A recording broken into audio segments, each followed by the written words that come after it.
across the UK. On DAB+, on your smart speaker, on your smart TV, and on your side. This is Talk.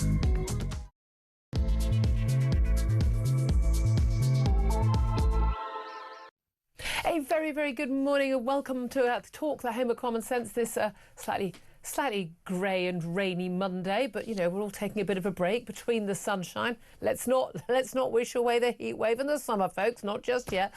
Whether you're listening on DAB+ radio or on your smart speaker, watching on YouTube or your connected device, it's great to have your company. Lots and lots to talk about today, and if you do miss anything at all, don't forget you can go to my YouTube page, the Julia Hartley-Brewer Show. I don't know how they came up with that. You can hit subscribe and you will never miss a thing. You won't want to miss anything on the show today. We're going to be talking about a wealth tax, according to the former Labour leader, Neil Kinnock, now Lord Kinnock, who was on TV yesterday. Labour is willing to explore bringing in a new wealth tax.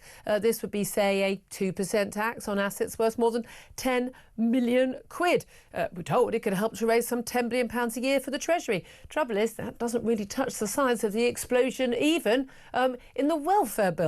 So will that make a difference? Meanwhile, of course, the Prime Minister, after giving way last week in the welfare bill in his anniversary week, is facing a fresh backbench revolt. Now they realise they can get away with anything they want, after the Education Secretary, Bridget Phillipson, said the government refused to guarantee millions of children the legal right to special education needs support in school.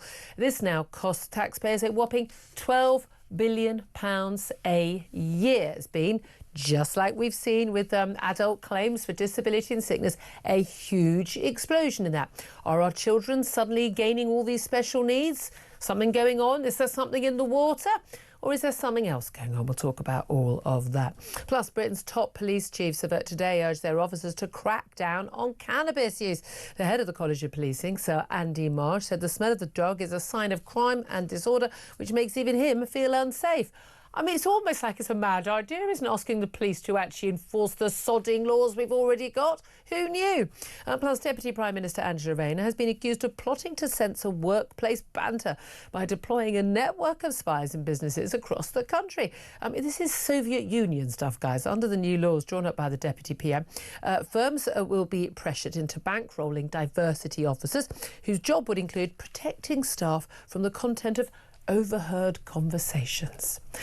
I'm going to be handing my notice in on the day that that becomes law, because I'm not sure I'm going to last even a couple of weeks under that. And you probably won't either. All that coming up, plenty more besides, so much to talk about. And joining me, I'm delighted as always on a Monday to be joined by commentator Sam Armstrong. Good morning to you. Good morning. Do you reckon you'd survive under the banter police? For about 5 minutes. I mean, genuinely. I mean, I'm thinking, by the time I've got out the lift, before I've walked to my desk, I reckon I could have been sacked 8 times. Easy. On my way in on a Monday, I have to walk past your desk before I get to everyone else. We normally start the conversation about the madness in the news at 15 to 20 paces, so the spies won't have to listen in hard. Yeah. Sam, what do you think about this? Well, actually, we're going to be talking to someone who definitely wouldn't pass muster a little bit later in the show. His name's Montgomery Toms. You may have seen on social media, he was arrested. It took 11 police. He wasn't resisting arrest, he was just standing there peacefully wearing a sign, a billboard. On his billboard, it said, it was a picture of the trans flag, not the pride flag, the specific turquoise, white and pink trans flag, and he put here next to it equals mental illness. He was arrested by the police for this offensive sign. I'm pretty sure that sign is a statement of fact. Get the handcuffs, but also protected speech in this country. So we'll be talking to him. We'll be live in the studio, I'm delighted to say. Let's talk about, so much to talk about today, but let's start with the 20th anniversary of 7/7. 52 people killed, 800. People often forget about the 800 injured, many of them very severely, losing limbs and in a terrible, devastating impact on their lives. In the worst ever terror attack on UK soil, obviously inside Lockerbie, which took place obviously bombing over UK soil, but those of us who lived in London and still do at the time, really just devastating. I'm sure that many people like me, you know, knew people in London. I remember my husband used to get buses around that area where we had 3 explosions in tube stations, in tube lines. And we also had the bus, a double-decker bus that was that the bomb exploded on there. And I remember not being able to reach my husband for about 3 hours and, you know, thinking he was very likely to have been on that bus or nearabouts and being as worried as I'm sure so many millions of other people were as well. It was an extraordinary, extraordinary day. There's an anniversary service today, and the King has sent a message to the nation, calling on the nation to remember the extraordinary courage and compassion in the face of the horror, and talking about the spirit of unity. I can vividly remember walking from Westminster home that night, because of course there was no public transport at that point, and walking along Pall Mall. It was completely eerie because everyone was just walking, just thousands of people walking. Not a sound, everyone just walking. I remember getting on the tube the next day and everyone looking around and giving each other, here we go, we're going on again. Should we though spend less time remembering these things and more time acting to prevent future attacks? Well, I think there's a real question as to what it is that we're remembering. And so many of our politicians, and the King, I think, has to fit into this, but our politicians have other responsibilities, are all there to remember the tragedy and the spirit of coming togetherness and all of this that has been said. But let's be very clear about what we do need to remember. We need to remember that these attacks were launched by 4 men who lived in this country, second-generation immigrants. Born in this country. Who had been radicalised in a British bookshop, as it was called, but an Islamic centre, basically, and came to hate the very idea of this country. Those ideas that they held are, regrettably, held by, according to MI5, thousands upon thousands of people in this country. And that threat from Islamic terrorism remains today, by a country mile, the single biggest threat to the security of this country. Yeah, stop going on about the far right. Let's be very clear. Over 90% of people on the MI5 watch list are Islamic terrorists. Yeah. The vast majority of plots that are stopped, Islamic More terrorists. than 40 have been stopped in the last... But not just some bloke sitting on the internet. We're talking about 40 serious plots to maim and kill. We've seen many more since. We had London Bridge attack. I mean, I can see, you know, where it happened out the window here. We had the Westminster Bridge attack, the Manchester Arena attack, you know, children as young as 7 killed in that, little girls having fun, deliberately targeted. This is very real. We've seen it. We see it across Europe as well. When people talk about, you know, don't look back in anger. Yeah. I'm angry. I'm still angry. I'm still angry that anyone lost their life or lost a limb. This was a point when police and security services kind of had to get their act together to realise how serious that threat was. Seems to me, though, that politicians have not. And instead, what we thought was a great idea was let's import lots more people from countries where these views are rife, and let's not vet anybody. Let's just let people in, and then let's just see what happens. I don't think, going out on a limb here, it's worked out too well. Look, the reality is far too many of Britain's migrant community hold views of hostility towards our country. They do not like... But let's not set the net so wide. We're talking about Muslims. We're talking about a minority of Muslims, the vast majority, not the minority of Muslims, but a very sizable minority of Muslims in this country hold views which are completely antithetical to British values and want to change everything about this country and hate this country. We need to accept that. I don't understand, though, why those people are still in the country. That's the bit I don't understand.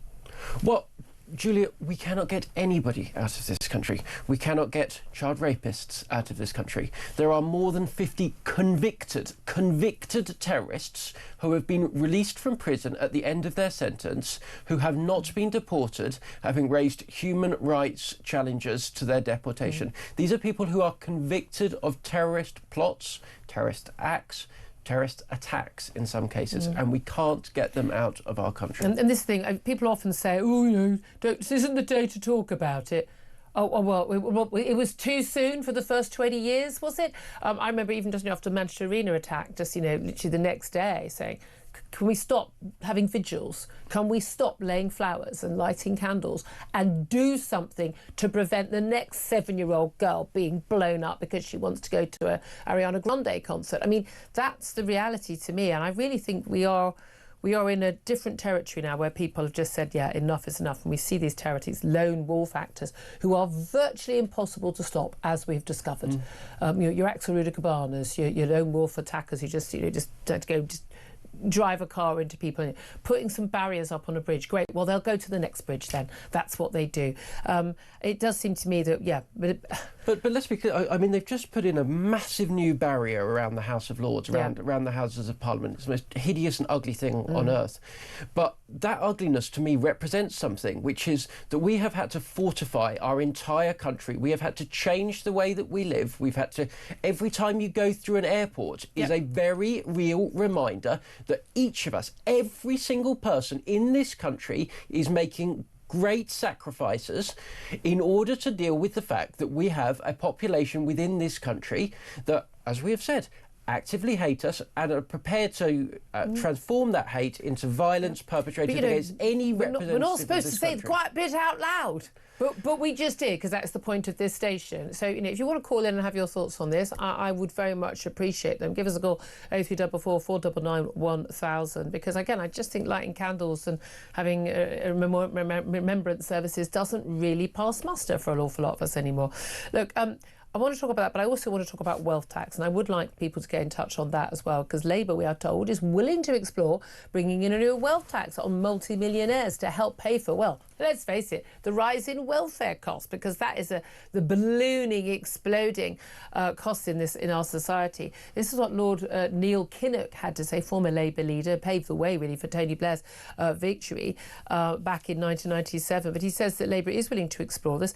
Now, there's a lot said that actually Keir Starmer's government is not looking at this, but we know that all the trade unions are very much in support of this. 5 trade unions, the Unison Union, USDOR, for the Fire Brigades Union, NASUWT, Teaching Union, and Unite. I mean, these are some of the big unions, the paymasters of the party and of many MPs, and particularly, of course, Angela Rayner, the Deputy Prime Minister. They think, wealth tax is the answer. What's your reaction to that? I'd love to know. I mean, let's face it, I think most of us probably not directly impacted by that, but is it the answer? Multimillionaires paying for the rise in welfare costs. What's your reaction? 0344 499 1000. Text the word talk and your message to 87222. Get in touch with us on X at Talk TV. And of course, calls are charged at the national rate. Text cost 1 standard network rate message. One of the numbers thrown around by Neil Kinnock was if the top 1%, not top 1%, people who worth more than 10 million quid in assets, he said you could raise another £10 billion a year for the Treasury by a 2%, apologies, trying not to sneeze while I'm talking, sorry, a 2% tax on their assets. Apologies. The latest summer cold, £200,000 a year that would raise, but it would be every year, and it assumes, of course, those assets are realisable. I suppose if it's stocks and shares, yes, but then you've got a load of people presumably selling off their stocks and shares.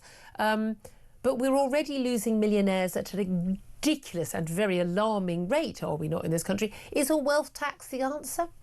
Look, there are 2 economic concepts which sound quite attractive but fail each and every time. Rent controls and wealth taxes. I'm not the biggest Thatcherite on earth, but these 2 ideas have been tried time and time again, and every time they come in, they have exactly the opposite effects for what you would like to see.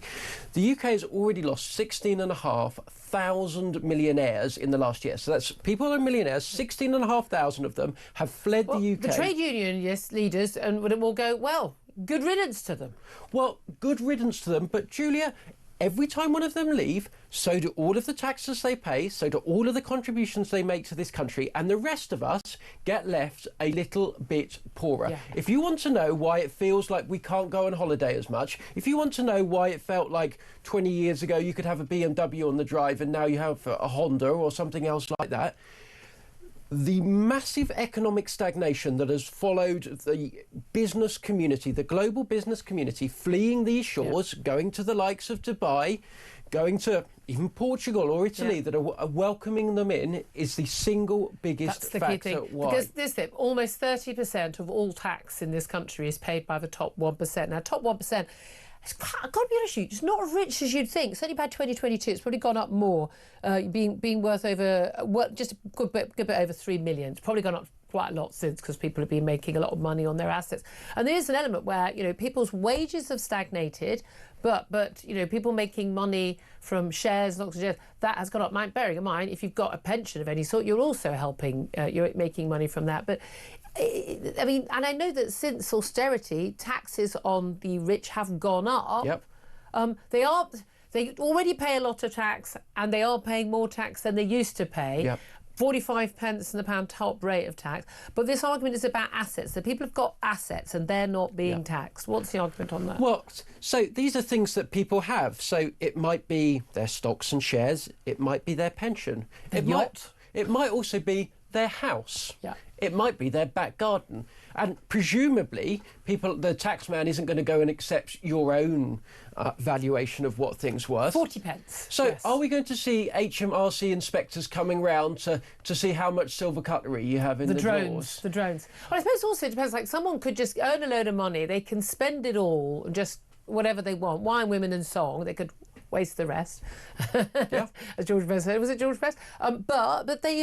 you know, but if they decide to invest and they do well and they save for their future and for their children and their grandchildren and all of that, but, you know, improve their home, etc., then they will be facing this asset tax. And of course, this is money that they have already paid taxes on. That's the key for a lot of people, This is the government coming back to have a second bite of the cherry. And look, another factor, it won't be as many as the inheritance tax changes, but for farmers in the southeast of England, if it's going to be based on the potential value, if you turned your farm into a load of housing estates, are we going to see farmers hit with a £200,000 a year additional tax on top of it? And finding that money at that time again, and that's things like, you know, the tax on property, and people, you know, you purchase a home, or when you sell a home, you know, people have kind of got that money. I've always thought that tax should be paid by the person, you know, selling the home, not the person buying it anyway. But yeah, I'd love to hear your thoughts on this, because you may agree with the trade unions and Neil Kinnock. Oh, the rich aren't taxed enough. The rich have got richer, but they are paying more tax as a result, and their rates of tax have gone up. I'm kind of the view, you know, the 45% tax, and you've got, you know, national insurance on top of that for a large portion of it. I'm thinking that's a reasonable level of tax. I mean, I would say too much level of tax. I think once you're going over taking more than 50% of someone's income, which you do for certain of those income brackets, that seems to me to be wrong, that taking more than half of what someone has. And we've already seen, haven't we, with doctors in the NHS, when they've got those pension pots, that actually you think, oh, well, people aren't going to give up working, they're still earning. But they go, no, it's not worth my while, because I'm having so much of it taken away. I can't put it in my pension pot. What's the point? And people stop earning, they stop working, they stop paying tax, but also they stop running business. They don't set up the next business, they don't set up.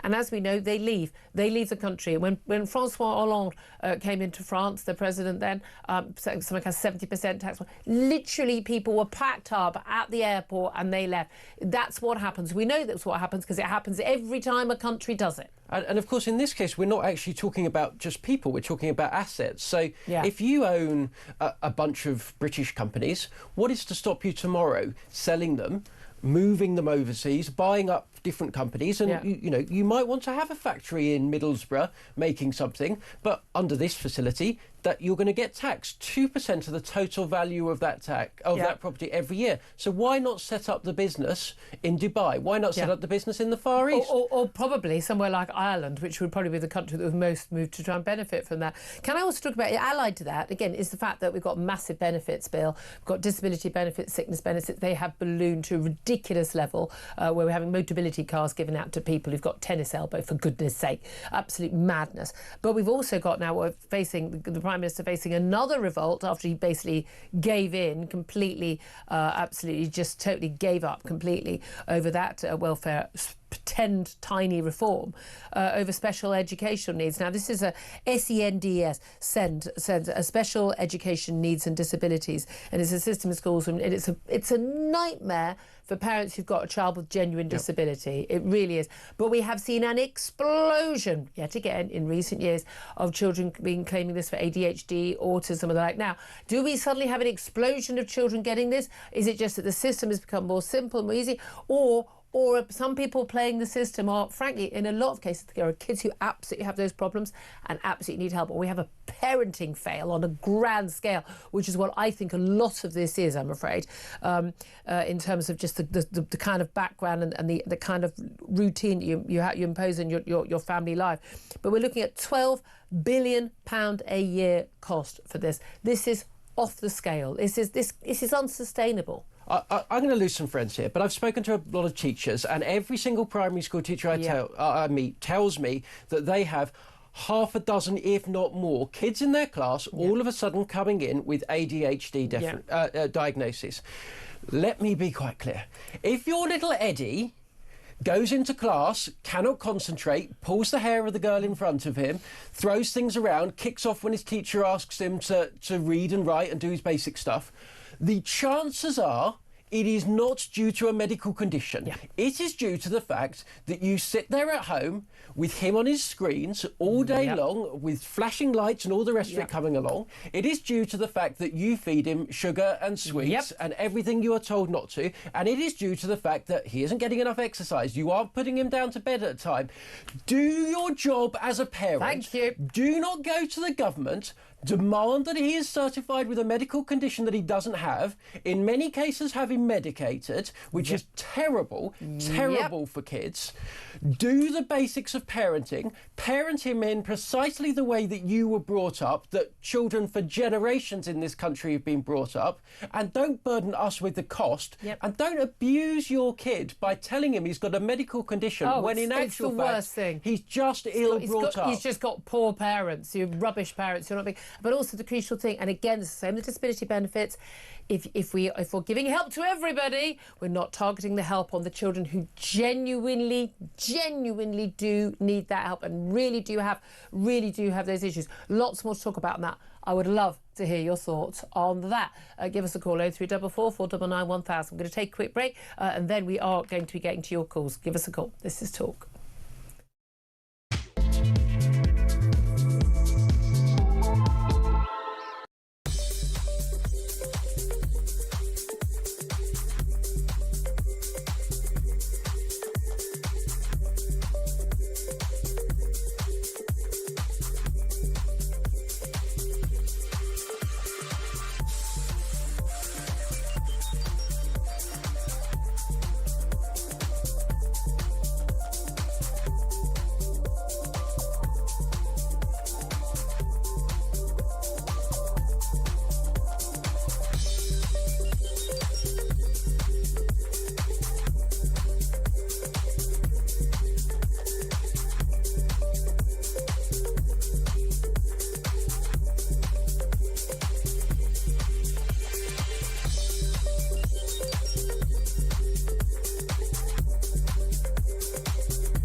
wasn't a surprise to me that Keir Starmer decided to U-turn on the grooming gang scandal. This was a subject which exploded. The most sickening, disgusting thing that I've seen this government do was the cover-up, and it is a cover-up, I'm sorry, over the grooming gangs, the rape gangs. How dare our Prime Minister turn around and say calls for a national inquiry into a sexual genocide, the most horrific scandal that's ever befallen this country, ever in history. Across the UK, on DAB+, on your smart speaker, on your smart TV, and on your side. This is Talk. This is Talk. Well, the lights are on very much on the phone board there. You're obviously wanting to have your say. Love to hear your thoughts on all the topics we are talking about. 0344 499 1000 is the number to get in touch. Let's go to some of your text messages and your tweets about the wealth tax. What is your reaction to Labour being willing to explore bringing in a new wealth tax on multimillionaires? Lucy says, stop taxing those who create jobs or they'll flee the UK. Taxing people to oblivion is not the answer. Lee says, get yourself and your wealth out of the UK before it's too late. Grant says, which millionaires? They've all run away already. David said, how about stop giving MPs overly inflated pay rises? No other job would give you a pay rise and allow you to keep your job from messing up again and again and again. MPs' pay can contribute towards welfare instead. Yeah, it doesn't touch the size. There's not enough, I'm afraid. Frederick says, if I were a millionaire, I'd be moving from the UK to my second house, wherever that may be. Labour seems to forget these millionaires have the finances to move anywhere in the world. They absolutely will. Also, I've always just been of that view. Do you know what? If people have become that rich, everyone goes, oh, they didn't deserve it. Well, if it was so easy, we'd all be multi-millionaires or billionaires, wouldn't we? And last time I looked, when I was getting the tube to work this morning, we weren't. Let's go straight to the phone lines. Ian is in the Wirral. Hello, Ian. What do you want to say? Hi, good morning, Julia. Thanks for taking my call. Thank you for calling. Your conversation... Yeah, you're welcome. Your conversation this morning made me think of a saying my late father used to have in respect of taxes. He always said that the poor have nothing. There's nothing to take from them. The really rich, and I mean the rich, not people who have a one-bedroom more in their house than you, they can move their money and go. And, and I understand that, and they pay a vast amount of tax. He always felt they will always come for the middle ground. Yeah. With the mortgages and their loans, you can't go anywhere. No, most of us can't move. We don't want to. We don't live that sort of. No. But here's the thing: when you look at, say, countries like France and Germany, Sweden, or you think, oh, those public services work well, they're doing well. Their basic rates of tax, the tax that everybody pays pretty much, are way higher than ours. People forget that those things. You actually, and in fact, you've got the Institute of Fiscal Studies and others pointing out, there aren't enough rich people to pay for all the things that we apparently think that we should get paid for by the state. You have to tax middle earners. Is it not the highest rate of taxation in living memory that we're living in at the moment? Yep.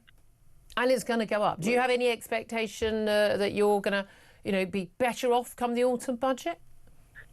Not at all. I live on an ex-services pension, and I also work part-time as well. Yeah. The other thing is that my pension age has risen twice in the last few years.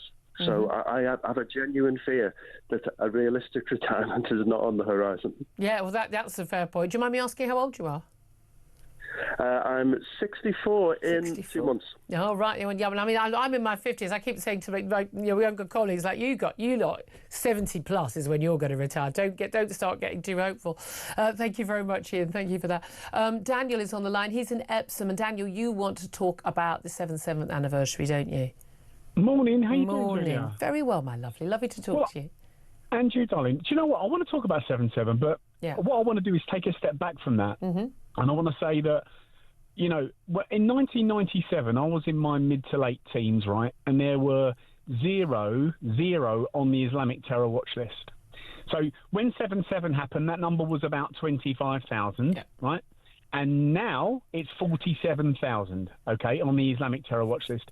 If we keep... And then, by the way, they're not watching, most of those people, because they haven't got the resources. They're just wandering around, hating us and wanting us to die. Yeah, so there's a direct correlation between the amount of immigration you have from the Islamic third world and then subsequent terrorist attacks and threat, okay? That's obvious and clear just by looking at the numbers. And across Europe as well, yeah. Yeah, and across Europe as well. So why is this government and successive governments continuing to allow immigration from the Islamic third world. It's a threat. It's a threat. It might not be all of them. We have to caveat that every time. But it's not all of. It's not. Yeah, That's the thing. It's not. Yeah, but why? We all feel the need to caveat it every single time. Oh, we have to caveat it. I'm bored of caveating things. I just want to tell the truth. And I can see the decline and degradation in our society. Yep. I can see a ton of issues that we didn't used to have. Yeah, I mean, as Sam pointed out, every single time that I can't take a bottle of water. My moisturiser's 120 millilitres, so I can't take that in my airport bag. Every time I'm having to take my shoes off before I get on a plane, I'm like, when I had my daughter when she was a baby, having to taste the milk and thinking, really, why am I doing this? Why am I queuing up for an hour and a half? Oh, now I know why. Yeah, but it's just, Julia, it's wider than that. It's just the ruination of Britain. I'm sick of it. How can we get rid of this government? I can't wait. You know what? In 3 or 4 years' time, the majority of Britons are going to go out and vote reform because we're sick of the inaction and we're sick of the decline. I'm absolutely sick of it. I couldn't agree with you more. I think an awful lot of people do feel that way. Thank you very much, Daniel. Appreciate that. 10:33 is the time. We'll put that and all the other topics to our next guest in just a couple of moments. Former Deputy Prime Minister of this country, Damian Green, Conservative, but he was also Work and Pension Secretary. Get his thoughts on the battles over the huge costs of welfare and the ballooning costs, and who should pay for it. Is it the millionaires or the rest of us? Do get in touch on that. 0344 499 1000. This is Talk, the home of common sense.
Across the UK, on DAB+, on your smart speaker, on your smart TV, and on your side. This is Talk. Welcome back to the show. 10:35 is the time. This is Talk. I'm Julia Hartley-Brewer. Sam Armstrong's still with me. Delighted to be joined right now by Damian Green, former Deputy Prime Minister, also former Work and Pension Secretary for the Conservatives. A very good morning to you. Good morning, Julia. Thank you for joining us. I suppose these two stories are very much kind of sort of interlinked, aren't they? Labour apparently willing to explore a wealth tax, according to Lord Neil, now Lord Kinnock.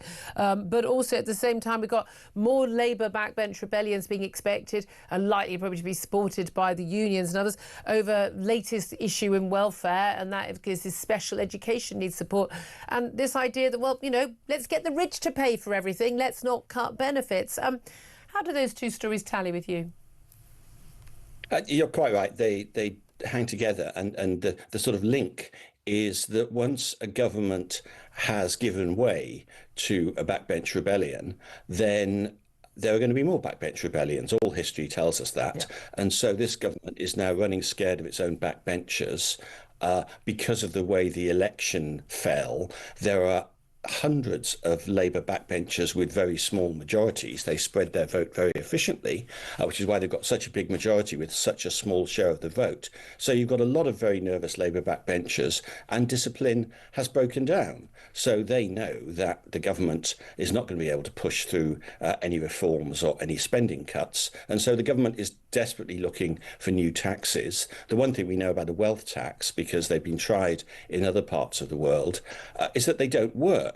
And I think they progressively won't work the further on we go in life and we have a more globalized economy, that rich people who think they're being overtaxed will just go live somewhere else. Yeah, and again, as we were just talking, Sam Armstrong and myself, we know that because they literally do it. We can see it. We can see the huge exodus right now. We've seen it in every country where it's happened. And when you cut those taxes, it comes forward. Do you understand, though, the sense of sort of unfairness a lot of people feel, that the squeezed middle, saying where everything comes on us, but there he is on his yacht with his three homes, and yeah, he's done well for himself, but he can afford to give up, one of those homes or a few $100,000, whereas I can't afford to give any money up because I'm struggling to pay my mortgage that has been going up in recent years, and I'm struggling to pay the bills, struggling to pay the energy costs. A lot of people just feel like that's not fair, and why should we be cutting benefits? We're told, for the people on the lowest incomes, when the rich are swanning around on the yachts. That's the argument that people feel. Do you have any sympathy for that?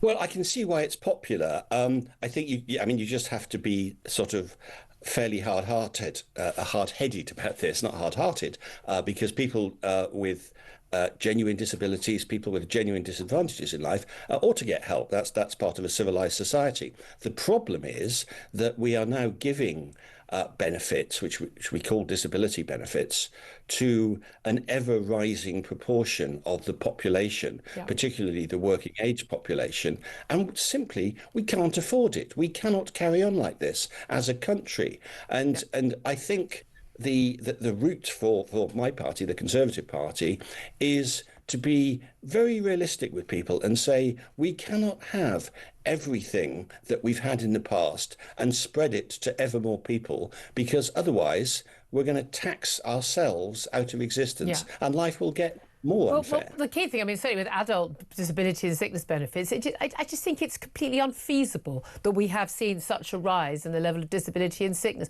We know the largest chunk of the rise has actually been people claiming mental health incapacity. Why somebody's got mental health incapacity need to have a mobility car is utterly beyond me in the first place. But we're talking about huge sums of money. In the case of some people on the higher rate, an extra $12,000 a year, tax-free. People have had to earn money to pay taxes to pay that for people. And I'm sorry, I, like most people in this country, simply do not accept that we've seen that explosion. It's completely different to any other country across Europe and the Western world. It's obviously people they're either milking the system or they have been led to believe falsely that they have a problem which requires extra money rather than going to work and organising and getting on with their life. What do you make in the case of children, though? Because I think a lot of people will be very, very, very protective over children with special educational needs. I don't think there'll be anybody listening or watching the show who doesn't know somebody with a child who has those needs, who does actually need that extra help, where they really struggle in a normal state school, they need that extra help and get that language or speech therapy. But we have, again, same with the adult benefits, a huge explosion in the number of children who've been statemented, as it's called, where they've got these statements, and then there is a duty of care from the local education authority, and we're looking at £12 billion a year going on these special education need children. Again, unsustainable, but how do we make sure that the kids who need it get it, and the kids whose parents need to do a better job of parenting don't get it? I think both for adults and children, the solution is in the testing, because we all agree that people who really need help should get help. But we also, I think by and large, the country agrees that far too many people are now getting those types of help, whether it's special educational needs help or benefit help. In benefits, one of the things that's happened is that we don't do face-to-face interviews as much anymore. We do it by phone, where it's much easier to play the system, to put it politely. In terms of special educational needs, the way it's been rationed in the past is just by delay, as you say. Parents want to get this EHCP, the old statement it used to be called, but it now takes months and months and sometimes years to get one. Which it shouldn't for children in need. Absolutely. So I would have a rigorous testing system. It might be tougher. I wouldn't, my piece of advice to the government would be, don't take anything away that people have already got, because you've seen what happens with your original. No, I couldn't disagree with you more. Stop it growing. No, but again, this is the same with every political party. Is this absolute unwillingness to face the music and to say, I'm sorry, I don't think your child needs this. I mean, the reality is, a lot of these cases, and I know people who talk to me about having done this, you basically, you find the right, the doctor, the right psychologist, and, they're the one who's renowned in the local area for always signing you off. Lovely, jubbly, thank you very much. No. Come on, there's a lot of people playing the system. Once you've got a kid who's statemented like that, whatever the term is now, you're then entitled to a load of other benefits yourself. These are parents who are failing their children, failing the system, and they're living off the backs of other taxpayers, and it's wrong for the child and it's wrong for the taxpayer. Well, I think it's wrong for the child if the child doesn't need it. Exactly, if the child doesn't need it. But we could give more help to the children who do need it if people weren't playing the system. That's why I think the original test is the key. And you make a good point. If people know that there's a particular medical professional who will always say yes, then word gets around. So actually, one of the things, when I was Secretary of State at DWP, the sick notes, the fit notes, whatever you want to call them, the names change over the years, aren't given by doctors, are given by assessors from the DWP. Now, everyone said, that's sort of heartless, and of course they'll say no. Yeah, but they're objective, whereas if somebody is your GP, they are inclined to be on your side. And if you say you need a benefit, or if you say your child needs a statement, of course you're much more inclined to say yes. And they've got a 10-minute appointment. That's it. Apparently my mum, according to some of the callers who've dealt with her when she was a GP, not inclined to do that because she knew it was bad for people to do that where they didn't think they needed it. I mean, this all links in there with all the other benefits being talked about, the two-child benefit cap. Keir Starmer had said before the election they were not looking at scrapping the two-child benefit cap, which unfortunately the Reform MP I spoke to last week, as I approached him, was under the view was child benefit, as in the money, the 20 quid a week, whatever that people get when you've got a kid. It's completely different. It's access to much bigger array of benefits if you're unemployed or on low income and you've got more than two children. But there's a lot of pressure from the unions, from Labour backbenchers and others saying, we want to get rid of that and scrap that. But we're looking at a multi-billion-pound cost of scrapping that, aren't we? Yeah, I would keep it. Indeed, Kemi Badenoch said the Conservative Party would keep the two-child limit. I think it's a sensible and practical limit.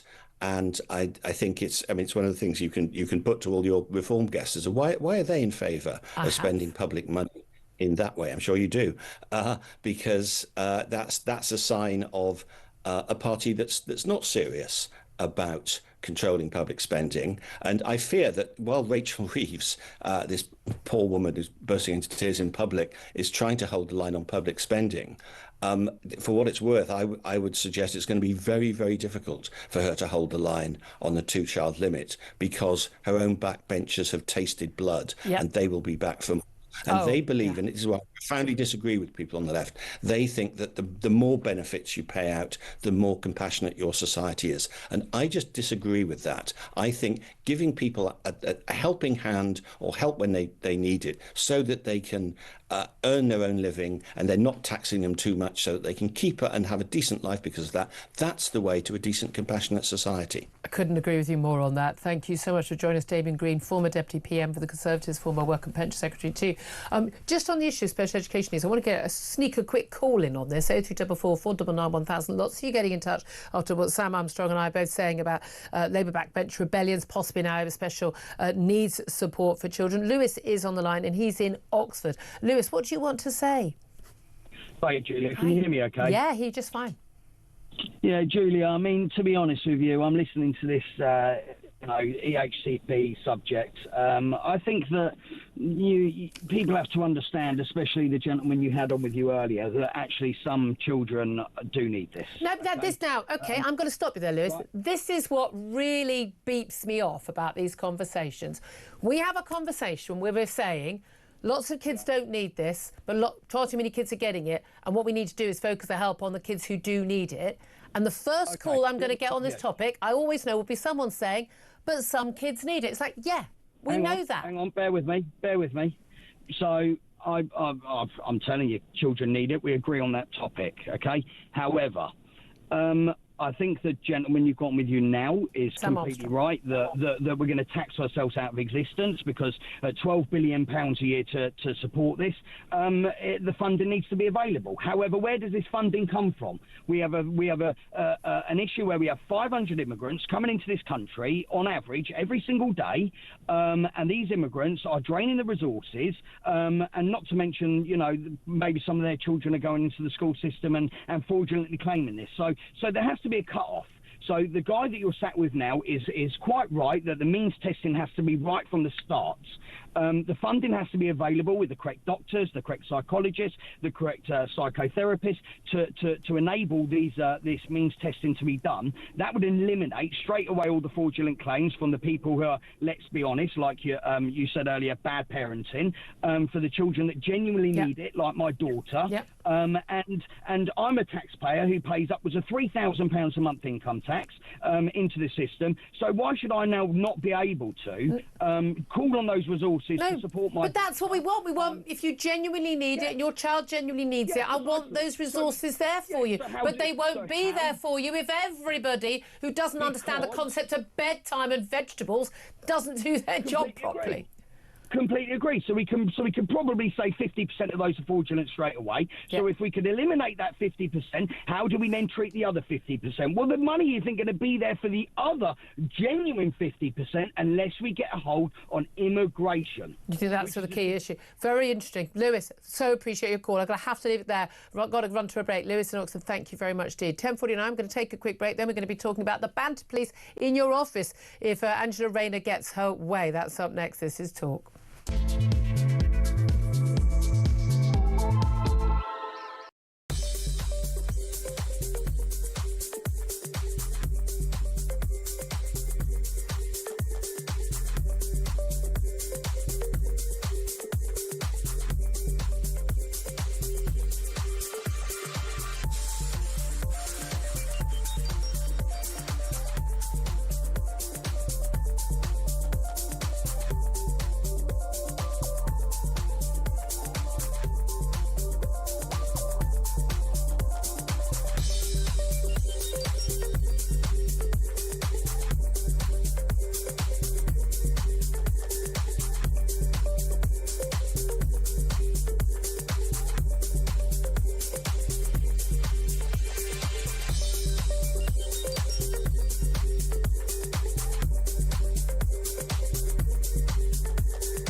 Ed Davey, who we haven't seen out and about for ages, and doesn't seem to speak out about very much, was so concerned about this that he was demanding that there was some kind of, national emergency.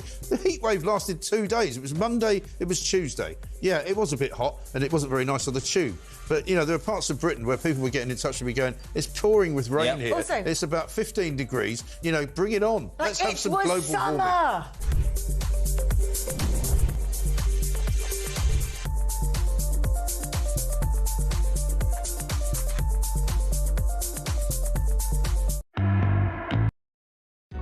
Across the UK, on DAB+, on your smart speaker, on your smart TV, and on your side.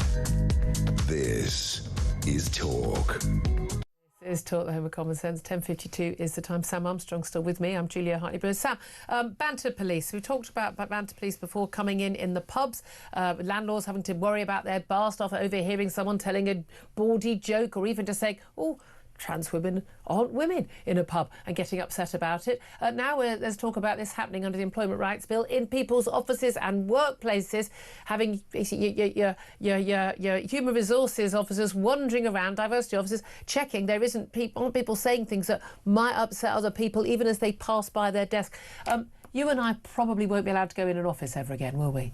No, and I'll tell you for why. Because this government is on the ropes, and it is hell-bent on this plan to shut up any criticism of it. And we know precisely which type of views are going to be clamped down on. Yeah. We know precisely the sort of politics that people who are going to get cancelled for this are going to have, and it is people that are critical of this government. This is beyond insidious. This is Stasi-esque attempts by a government to employ HR departments, everybody else, to shut down eventually critics we're everywhere all going to work in HR or diversity, equity, inclusion. They'll be the only jobs that we actually have. We'll just be a diversity, equity and inclusion department with a country attached. Well, let's talk about this with Alan Price. He's an HR and employment law expert. He's also chief executive of an employment law firm, Bright HR, and he joins us now. Very good morning to you, Alan. Good morning. I just want to check, whether or how long we think that Sam and me have actually got before we actually have to leave any workplace. Because I think it's bad enough banter police in the pub, but in the workplace too. Now, one of the things I've really enjoyed about working in the media, particularly newspapers, is the banter. Very, very, very bad language. Lots of fun. Lots of Mickey taking. Lots of that. I've always loved that. It's one of the reasons I've loved the business. That will all have to go under this. But how will it work in an ordinary workplace? I think this is the problem. We speak to around 70,000 small businesses in the UK, and obviously they want HR support. They want that guidance that you talked about. But when it comes to red tape, it's more and more coming their way. No small business goes into business to think, I'm going to let my employees be harassed. I'm going to get unwanted conduct. And the same for their customers. You can't run a business if your staff don't feel looked after, and you won't have customers if you treat them unfairly. I think the challenge for small businesses is, where does it stop in terms of this red tape? Yeah. I mean, there's difference, isn't there? Like most people, this idea, one of the words I always hate, when people say someone's been bullied, what do you mean? And we often see these cases in the newspapers, a tribunal where someone didn't like, someone wasn't invited on a night out, or someone didn't like someone commenting on the colour of their coat or something. And you're just suddenly into, this is madness. People can't tiptoe around people like that in the workplace. They're trying to just get on with their day. But this is something what I find is interesting. It's part of the Employment Rights Bill, we understand, and it's being pushed by the Deputy Prime Minister, Angela Rayner. What I don't understand is I've had a drink with her. I know how she speaks. We've heard her talking about Tory scum in the workplace at a meeting. We've heard her making jokes about her ginger private parts, for goodness sake, herself making those things. So of all the people you'd have thought wouldn't want to police people's language, you wouldn't think it would be Angela Rayner, but it is. But the impact of that on businesses, it's bad enough for the employees, but businesses, it's just another layer of red tape, another reason why you're worried about anyone taking you to an employment tribunal the day after they start work. It becomes untenable to run a business, doesn't it? And this is it. Obviously, the talk about increased day one rights. Small businesses are fully aware of the Equality Act's been around 15 years now. They know how to treat employees fairly. There was changes last year which put more obligations on them about training their staff and being on the lookout. But the challenge with banter police is, as you said, one person's joke is another person's offence. Yeah. And as you said, legal cases aren't free of charge. It may be free for the employee or the claimant to bring a claim, but the employer spends time in defending that, worrying about it. Yeah. And as we said before, a small business owner gets up in the morning and wants to do the right thing by the customers and by the staff, and having to think about every comment that's said. And we speak to small businesses all the time, and where do they go? Government should be given really plain English guidance on what's right, what's wrong. Yeah, and again, I wouldn't sit in an office and put up with someone being sexist or homophobic or racist or even if someone was having a go at someone who believes they were trans. I would step in. I wouldn't allow that to happen. But it is extraordinary the stuff that people get policed over in terms of their language in offices already. This is going to make it even worse. And the responsibility again on the employer, who's just trying to sell widgets and make a profit, employ people, pay some tax and go home. Well, this is it. You've got the national insurance increase, obviously changes coming with the Employment Rights Bill, and none of this helps. The biggest challenge in the UK economy when we speak to small business owners is productivity. Yeah. How do we get more productive in the wider world they're dealing with? And more red tape, more regulation, more things to worry about. You wake up in the morning, I keep going back to this point about waking up in the morning, it's how are my staff going to react today? How's my customers going to react? Yeah. It's perception, isn't it? That's the big challenge in the workplace. One person's offence is another person's joke. And as you said, in media rooms around the world, people will laugh and joke, but it's how that person feels. And none of us want to harass anybody. And the simple question, the common sense rule is, don't treat anyone unfairly. And that's it. Yeah. We don't need any more regulation, and small businesses worry about it every day. Yeah, absolutely. And again, I know so many people who run small business who say, it's not even worth it anymore. I'm being taxed to the hill. I have to spend so much time and money dealing with the HR thing, the diversity thing, which your net zero this, which I don't have any time to actually run my business and get everyone working. And again, with the Employment Rights Bill, all these rights coming in on day one, not being able to just basically try someone out for size to see whether they're actually, going to fit in and whether they're actually going to be a good employee. Everyone can bluff it in an interview. A lot of people can't bluff it for the first 6 months. And that's the reality. And we know, though, everyone knows they work in offices where there are people who are swinging the lead. Come on. And then you're going to have someone who's going to get sacked, and then they're going to say, oh, I overheard a joke that X told Y, and now I'm going to go to tribunal. And this is it. Everyone's going to be keeping more records to defend themselves. Everyone's going to be more worried about what they said. But if you've got a business with, say, 6 or 7 staff, that's the backbone of the UK economy, over 1 million SMEs in the UK. Who in the business is going to do it? There's a husband and wife, a partner, a brother or a sister. Yeah. One of them's on the till, one of them is to producing the goods, the widgets we talked about earlier. Where's this extra person that's going to keep Oh, yeah, exactly. Again, if you've got a big multinational corporation, you've got a whole team of these people, but no one else does. Adam Price, very good point. Thank you for keep up the good work. Chief Executive of Bright HR and Employment Law Firm. I mean, this is the thing, isn't it, Sam? It's just that small businesses. But again, the people in government, they don't run businesses, so they don't understand. Yeah, and what's going to be the effect? We're just going to have fewer businesses. They're going to move overseas. We're all going to be poorer. Ta-ta. Oh, no, we'll have to tax those rich more that we've been talking about, and then we won't be able to help the people who need special education needs and others. Get in touch. I want to hear your thoughts on all of this. This is Talk.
across the UK.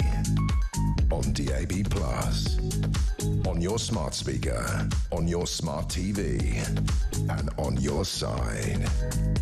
This is Talk.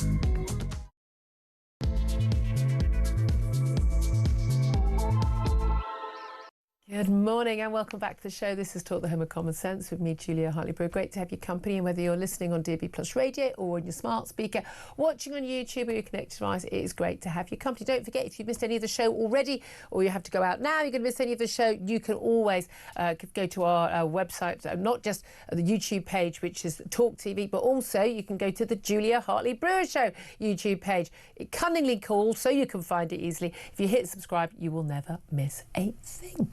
Lots coming up in this hour, including Labour apparently being willing to explore bringing in a new wealth tax. Former Labour leader Lord Kinnock has suggested a 2% tax on assets worth more than 10 million quid could help raise some £10 billion a year for the Treasury. Brilliant, until all those people worth more than 10 million quid leave the country. And then what are we going to do? Isn't the answer, actually, we need to cut some of the welfare we're paying out, not just disability and sickness benefits, but also some of these special education need benefits that are going out to kids who sometimes, let's be honest, don't need that extra help in education. What they need is, well, parents who actually give them a bedtime and, you know, healthy food and lots of physical activity and all those things that actually help a child actually do well. If they don't actually have one of the issues that genuinely does mean they have those disability needs. We're going to talk about that. Plus, Britain's top police chiefs have today urged their officers to crack down on cannabis. What? Police enforcing the law? This will never catch on. But the head of the College of Policing, Sir Andy Marsh, has said the smell of the drug is a sign of crime and disorder, which makes even him feel unsafe. Plus, we're going to be talking about Reform MP James McMurdoch, one of 5 Reform MPs. He resigned from the party over the weekend, resigned from the party whip over allegations about his business propriety during the pandemic. And then there were 4. Once again, it's almost like, will they ever get 4-5, 4-5, 4-5? There we are. Plus, we're also going to be talking about Keir Starmer's supposed flagship one-in, one-out policy with France to tackle the small boats crisis. Emmanuel Macron is arriving tomorrow for a state visit. But the plan was to announce that we were going to have this policy where we'll send back all of our migrants, but we'll have assessed asylum seekers we'll take from France in return. Looks though like the European Commission is going to scupper that because they're not quite sure what's going to happen to those migrants once they're sent back to France. They think they'll end up being sent back to countries like Greece and Italy and Spain, who also don't want them. We'll talk about all of that and plenty more besides. Don't forget also, coming up in an hour, we're going to be talking to Montgomery Toms. He is the young man, Christian activist, who stood at the Pride in London parade at the weekend with a big placard, a billboard on him saying, with a picture of the trans flag, the pink, blue and white one. Difficult to keep up with the flags, I understand, but that's just the one relating to trans, with that trans flag equals mental illness. That was what was on his sign. He ended up getting arrested. He's now been bailed. He's going to be in the studio in an hour's time. But extraordinarily, took 11 officers to arrest him. You'd think they'd have something better to do, like, I don't know, arresting people for real, actual crimes rather than attacking our freedom of speech. Well, we'll talk about all of that and plenty more besides. I do want to hear from you on any of the topics we're talking about. What's definitely getting your interest today is, one, wealth tax. This is something that Lord Kinnock mentioned in an interview yesterday, former Labour leader. He says that Labour is willing to explore bringing in a new wealth tax on multi-millionaires. He suggested people worth over 10 million quid in assets. There aren't that many of them. And by the way, they leave the country if you do tax them too hard.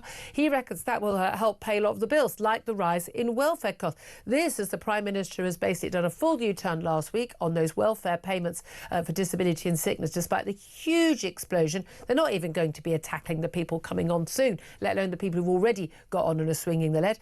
We're also facing demands from the unions and Labour backbench MPs who now smell blood in the water over things like scrapping the 2-child benefit cap, which would be an insane policy, which madly Nigel Farage seems to support. Plus, calls for there to be some cuts to the special educational needs, which are going to huge number of children, massive increase again in the last few years in children getting those. Surely the key thing is that we should be making sure that children who need those benefits are getting them, but actually where children don't need them, they're not I know, it's a crazy idea. Will it ever catch on? I'd love to hear your thoughts on all of that. Give us a call, 0344 499 1000. You can text us on 87222. You can get in touch with us on X @TalkTV. Calls are charged at the national rate. Text cost £1, standard network rate message. Let's introduce you now once again to my guest joining me all today. He is, of course, Sam Armstrong, joins us always on a Monday morning. Morning once again to you. Good morning. I want to touch on the 7/7 anniversary before we go further forward. 20th anniversary today, big service taking place in London. We've got lots of important figures taking, the Prime Minister, London Mayor, I think the Duke and Duchess of Edinburgh attending on behalf of the King, a statement from the King. It's the worst ever terror attack on UK soil, 52 dead, more than 800 injured, many of those very severely injured, losing limbs and having life-changing injuries. We were discussing earlier, and let's keep this brief because there's so much else we want to get to, that actually, as awful as this is, and it's important to remember this attack, there's 3 bombs on 3 tube chains, bomb on a double-decker bus, devastating. I mean, people in London, I think it took us a long time, people who weren't involved at all, a long time to sort of feel safe on public transport again. We had another foiled attack only 2 weeks later. We have tens of thousands of people on the terror watch list still. Massively ballooning since that attack, or wake-up call. We are still facing a huge threat from Islamic jihadism, a growing threat, some would say. Do we need to have a little less remembering and lighting of candles and vigils and remembrance services, and a little more taking proper practical action to stop these people from doing this ever again? Julia, to be honest with you, having watched, there's 2 documentaries, one on Netflix, one on the BBC, about this attack, I would accept remembering the victims, because having watched those documentaries, the biggest problem in them was not the fact that 50+ people were killed, not the fact that 800 people were murdered.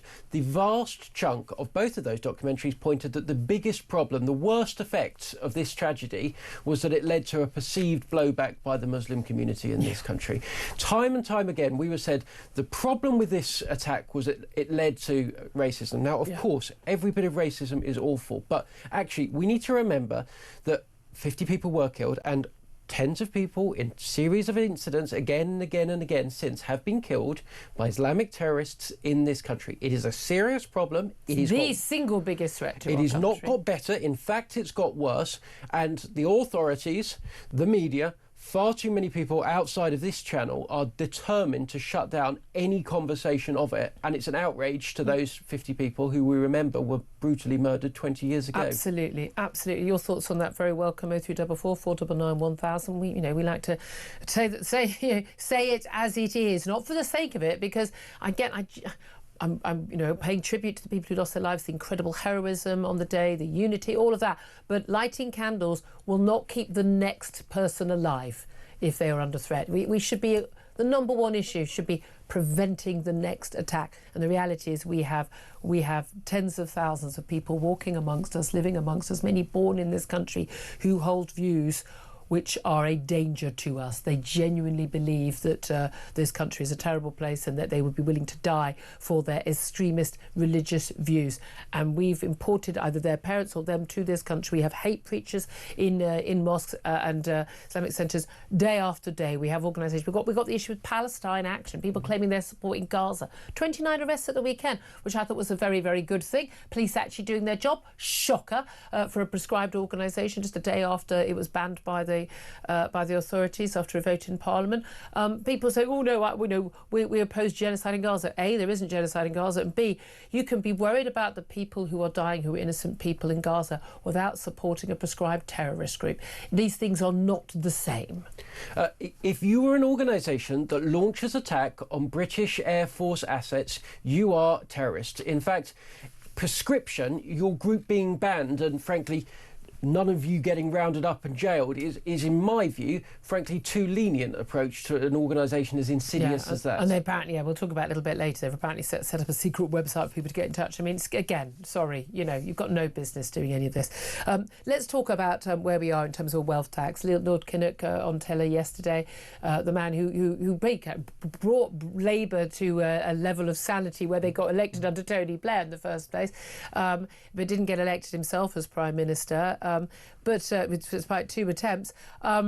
He said that Labour is willing to explore a wealth tax. Now, it's kind of been quietly poo-pooed a little bit by the number 10 Downing Street staff, but the reality is there is a huge amount of money that is going out of government coffers, our taxpayers' money, onto an awful lot of things like benefits of various different kinds, and there simply isn't money to pay for it. No one at all in this country who is sane thinks that taxes aren't going to go up in the autumn. Rachel Reeves says she cries through her next budget.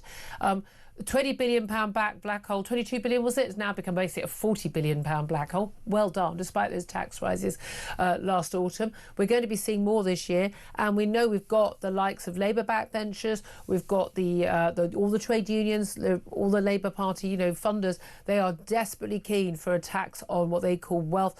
Suggestion from Neil Kinnock, 2% tax on people with £10 million or more in assets. That would be 200k a year on your assets. Well, again, 5 years, a million of that's gone. But the reality is, long before that millionaire will be gone. Yeah, I wish it would work. I wish the idea would work. If it was that simple that you could raise money by putting on this tax, I would be all for it. The reality is, each and every time around the world it has been tried, what has it done? It has raised almost no money, and it has destroyed the economy of the country that has attempted it. We know that that's happened. Now, you can't teach these people. They're that ideological. They're that crazed. You can't teach them it. It's like the idea that if you close down a load of private schools with VAT increases, suddenly all the kids at state schools will just start doing really well. They genuinely believe that. But look, we have lost 16,500 millionaires in the last year from this country. Each one of them was paying thousands upon thousands of pounds in taxes. They were taking out far less than they were putting in. We have replaced them with people that are taking out far more than they're putting in. But this change will destroy our economy. When Neil Kinnock stood in 1992, it was said that, will the last person in Britain please turn the lights out? It really will be if he gets his way. Will the last millionaire in Britain please pay the electricity meter? It's the idea that these people are not already paying tax. We know the top 1% in this country, you don't have to be earning that much. Top 1% have net worth just over 3 million quid. So a lot of people in London and the South East who've made bought a house, got a pension, bought a house and a pension may well have those sort of assets. But the top 1%, and again, it's way more than most people. I get that, but the top 1%, they're already paying 30% of all income tax in this country. I think they're paying their way. Taxes for the wealthy have gone up, and 45p in the pound rate. It seems to me there's sort of this idea, they're not paying a load of tax. No, they are. I remember Alan Sugar once actually showing, this is the cheque that I wrote.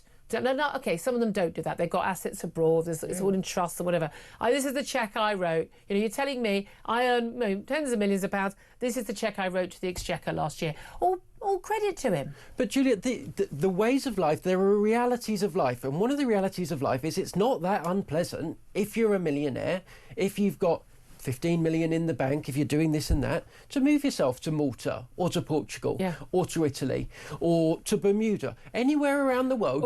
Just some holiday destination suggestions for Judith Chalmers. Each one of these holiday destinations is setting up their own tax system, though, where they are eagerly trying to attract them, to bring them in. And you have to be so naive to think this will work. But that's it. It's the politics of sort of envy, isn't it? Rather than, my thing is why don't we try and encourage more people to be able to set up businesses and do well? The reality is, people who've got assets like that, they work really hard. I know some people who are very, very wealthy, and virtually all of them came from absolutely nothing. Absolutely, lived in an absolutely ordinary, normal home, or actually started out with even less than that, and they've worked their cojones off, and they've done really well. I just simply don't, and they pay a hell of a lot of tax. I just don't resent these people at all. I just say, could I come on your yacht, please? But I don't know why people resent those people, because yes, there are some people who, but the weird thing is, no one seems to resent footballers or pop stars or actors earning silly amounts of money. Silly amounts of money.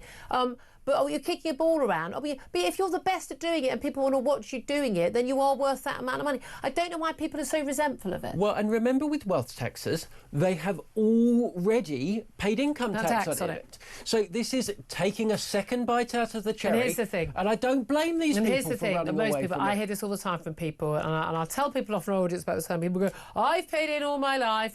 No, the vast majority of people in this country will, and we've talked about immigrants being net, not being net contributors, and the latest stats. The vast majority of people in this country will never pay enough tax to cover their pension, let alone the extra help they get from public services and things in this country. The vast majority of us don't earn enough money to do that, and that's a reality check. So when you get to these benefits, so we've got Labour backbenchers, they smelt blood. They now know we can get this number 10 Downing Street to basically cave on anything. They're going to be trying to forcing votes. They want to have the 2-child benefit cap got rid of. So let's really encourage people who don't work, or any one of them. We say some of these people are working. Yeah, Dad's working 2 days a week. Yeah, brilliant. Thanks for that. You've got 5 kids. You probably both need to be doing a 5-day week to pay your costs. I certainly don't see why I should be going to work to pay for your kids. But we want to get rid of that, and we're also talking about the special educational needs, and we get lots of calls coming in on that. And Keir Starmer faces a Labour revolt over this. Bridget Phillipson, the Education Secretary, said on Sunday the government was committed to reforming help for children with learning difficulties and disabilities. £12 billion a year going on that. We've had a massive increase. I think it's a 16% increase in the last year in the number of children. Sorry, 11% increase in the previous year, of the equivalent of almost an entire school year cohort across the country, who are now claiming this extra help. I simply don't believe that there are that many children who need that extra help. I think there are lots of children who need, as you were saying earlier, extra help from their parents to actually, if their parents did a bit of parenting, breakfast in the morning, healthy meals, loads of physical exercise. No, you don't have to join a gym. Take them to the sodding park. Let them run around. A healthy meal in the evening, bedtime, turn off all the gadgets. In fact, if your kid's at primary school, I don't know why your kid's got a gadget at all. I don't even know why they're watching TV until they're at least 4 years old, at the youngest. And you should be reading books to them and spending time with them. I'm sorry, I simply do not, no fizzy drinks, none of that. People started parenting properly, we wouldn't be in this mess in the first place. And we'd be able to help the kids who genuinely do have autism, ADHD, other learning disabilities. We want to be able to give them all the help that they need, and we'd be able to afford to do so because we wouldn't be doing it for another million kids. Speak to any teacher at any school in this country, they will tell you in each and every class, half a dozen or more now have ADHD diagnoses. We've got to the stage where we've got 700,000 people on these care plans where we're told that they need one-to-one support, that somebody needs to be taken out of the workforce to look after them full-time. Here's the thing. Every other parent who's got kids in a class, who's in the WhatsApp group, knows who those kids are that have got the ADHD diagnosis. They know what the parents are like. They see the snacks they're getting given after school. They see how much time they spend on their screens. They see the fact that it's frankly, the bunch of them, they're all feral. Yep. Look, there have been, for as long as there have been parents around, kids around, bad parents. And there have been kids that are frankly little oiks. People you wouldn't want anywhere near your house.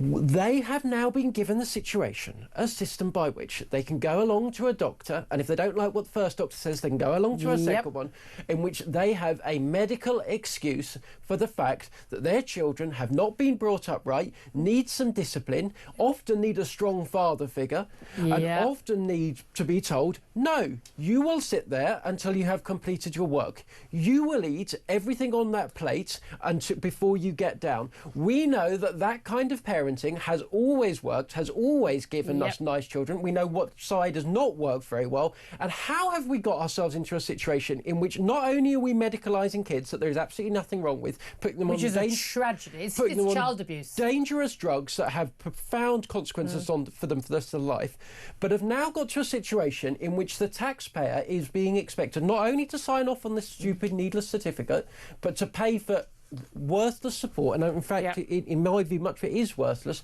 for kids for years. Well, there's lots of evidence actually for a lot of these children, because the ones that don't genuinely have those needs, that actually it's not actually helping those children. You're not seeing those children benefit from it at all. There's so much more I want to talk about. I do want to hear from you. 0344 499 1000 on that. Just briefly, and it sounds trite to this, just briefly, let's talk about what's been going on in Texas with those floods. We know that half a dozen, dozen or more children are known to be missing and are believed to have died from these summer camps. I lived in America as a kid, not in Texas, but if everyone, you run off to summer camp, that's what everyone did. And these children at a girls' Christian summer camp on this plain, but it is a floodplain. About this river. This river burst its banks. If you've not seen any of the footage of it, it's just extraordinary. In the space of 45 minutes, this river it just rose the most extraordinary. Tens and tens and tens of feet. There were warnings. Not enough. There's talk actually there simply wasn't enough warning given, and that people didn't really understand the warnings. These floods have happened before. People have died before, but we've got camps on the side of a river which is known to have flash floods because of the basically there's nowhere for the water to go other than to flood. But immediately, as soon as we had reports, again straight away, climate change. These floods have been happening for centuries. People are dying because people are that close to the river. But again, it's an abject failure of flood warning and the authorities preparing people and giving adequate warning. And this is what we've seen with fires, where we've seen flooding in Germany, with fires in California or in Australia. This always ends up being, there have been cuts in the spending on the appropriate way of preventing death from natural disaster. And whenever that happens, the first thing anyone says is, climate change. And it's a lie. Listen, if you wake up to news about a series of dead 7 to 9-year-old girls and you see it as a chance to advance your own political agenda, your own theories on what is going on, and frankly, in many cases, your own personal business interests, because let's be clear, people in the eco movement have done very, very well out of going on about how great doom is impending. If you see dead girls and you think this is a chance to make a political point, you are sick. You are sick. That is an appalling tragedy. Parents are going to wake up knowing that their daughter that they sent off to have what should have been one of the best months of their lives is never coming back. I want to hear far, far less about anyone's political agenda, and I want to hear far more about just remembering a few girls that lost their lives in the most appalling circumstances. But again, and we talked about the 7th anniversary, doing what is necessary to prevent it from happening again, which is proper flood warning and proper preparation and people understanding the risks attached. It breaks me. It breaks me that people do that. And I'm not making it. I'm saying people are claiming this, and there's been a massive big row going on in the States now between Democrats and Republicans over this, instead of focusing on how could we have saved those lives. They're still searching, for goodness sake, in the hope that there might be a child who we've seen a few people managing to hold on to trees and clinging to life, that they may be found. I just can't even imagine exactly what those parents are going through. Your thoughts on everything we're talking about, always welcome. 0344 499 1000. Do give us a call. Up next, we'll get your thoughts on wealth tax, on these children, special education needs signed off, basically labelled for life. Do get in touch if you want to have your say. And the time right now is 11:25. This is Talk.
It's basically calling on the government to come forward with a discussion document to look at the issues around benefits received by foreign nationals as distinct from British nationals. We believe that there is a case for looking at restricting those benefits to those who are British nationals rather than foreign nationals. But we want to have a discussion document because we appreciate that there are all sorts of issues that then come into play around that. But we think it's an important area that we should be looking at in terms of controlling the welfare bill. Across the UK, on DAB+, on your smart speaker, on your smart TV, and on your side. This is Talk. This is Talk. 11:28 is the time. Thank you very much indeed for your company. Thank you for your calls as well, coming in thick and fast. 03444 499 1000 is the number to get in touch. Let's talk to Keith now. He's in Huddersfield. And Keith, you want to talk about the idea of a wealth tax. Good morning, Julie. Good morning. Long time it's taken me to get through to you. Oh, I'm sorry about that. No, you're busy.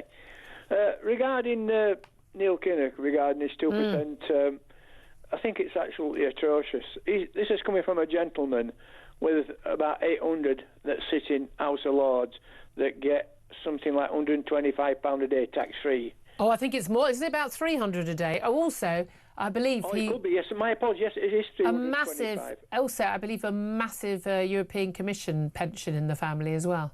Yeah, well, as far as I'm concerned, charity starts at home. They should start on Lords first, and then they should go to Parliament and do the same with them. Tax them more. Tax them? Why? No. Why should they be taxed more than because it's expenses for the Lords, is that that's the case? But why should they be taxed more than anyone else? Right, I'll tell you. Because at the moment, this government thinks that the public of this country should all be taxed more, right? So they should live by their own rules. Well, no, they think that the rich should be taxed more. They think that they're not their people, so they don't get. But I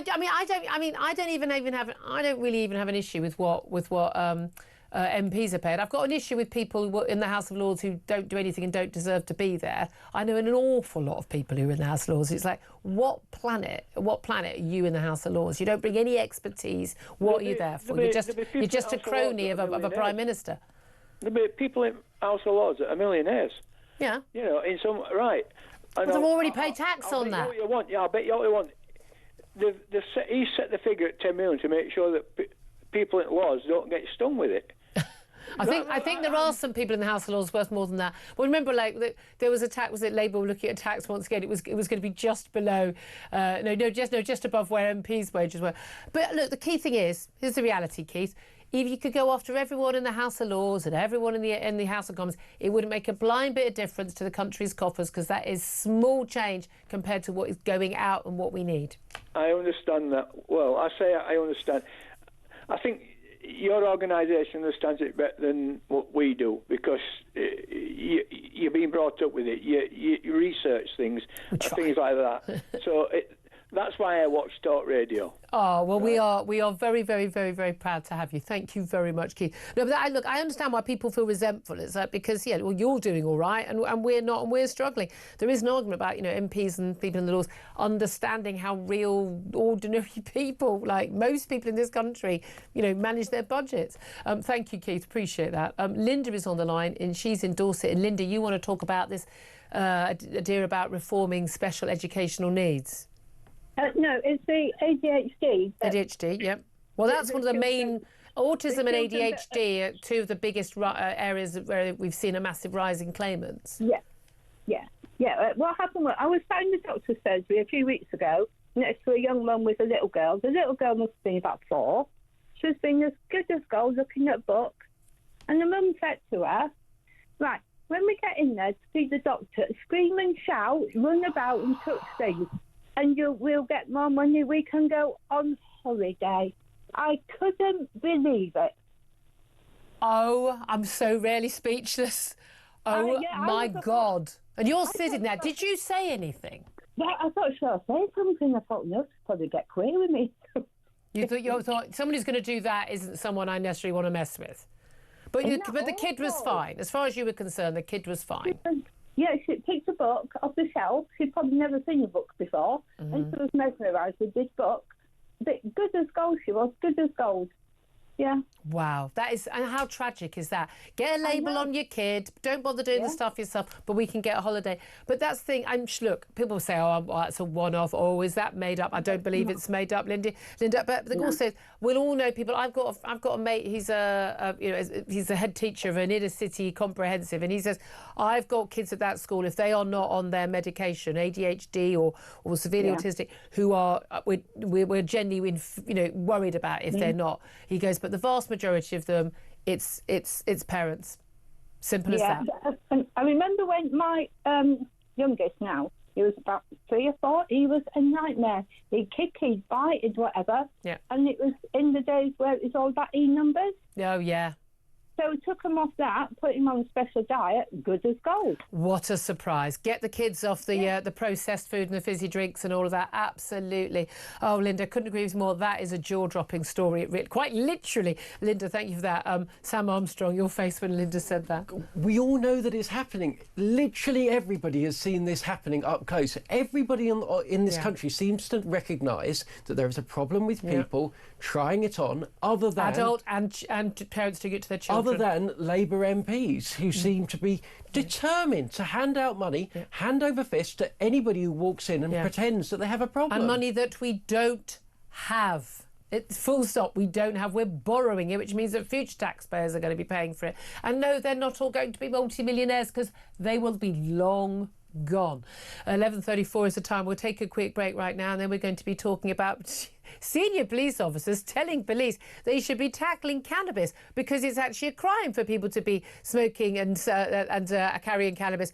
What a mind-boggling idea. Police tackling actual crime. But would you support that? This is Talk.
Across the UK, on DAB+, on your smart speaker, on your smart TV, and on your side.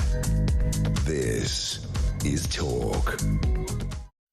This is Talk, the Home of Common Sense, 11:37. I bet during that break you were having the same conversation Sam and I were about that mum saying, act up in front of the doctor so we can get those benefits and go on holiday.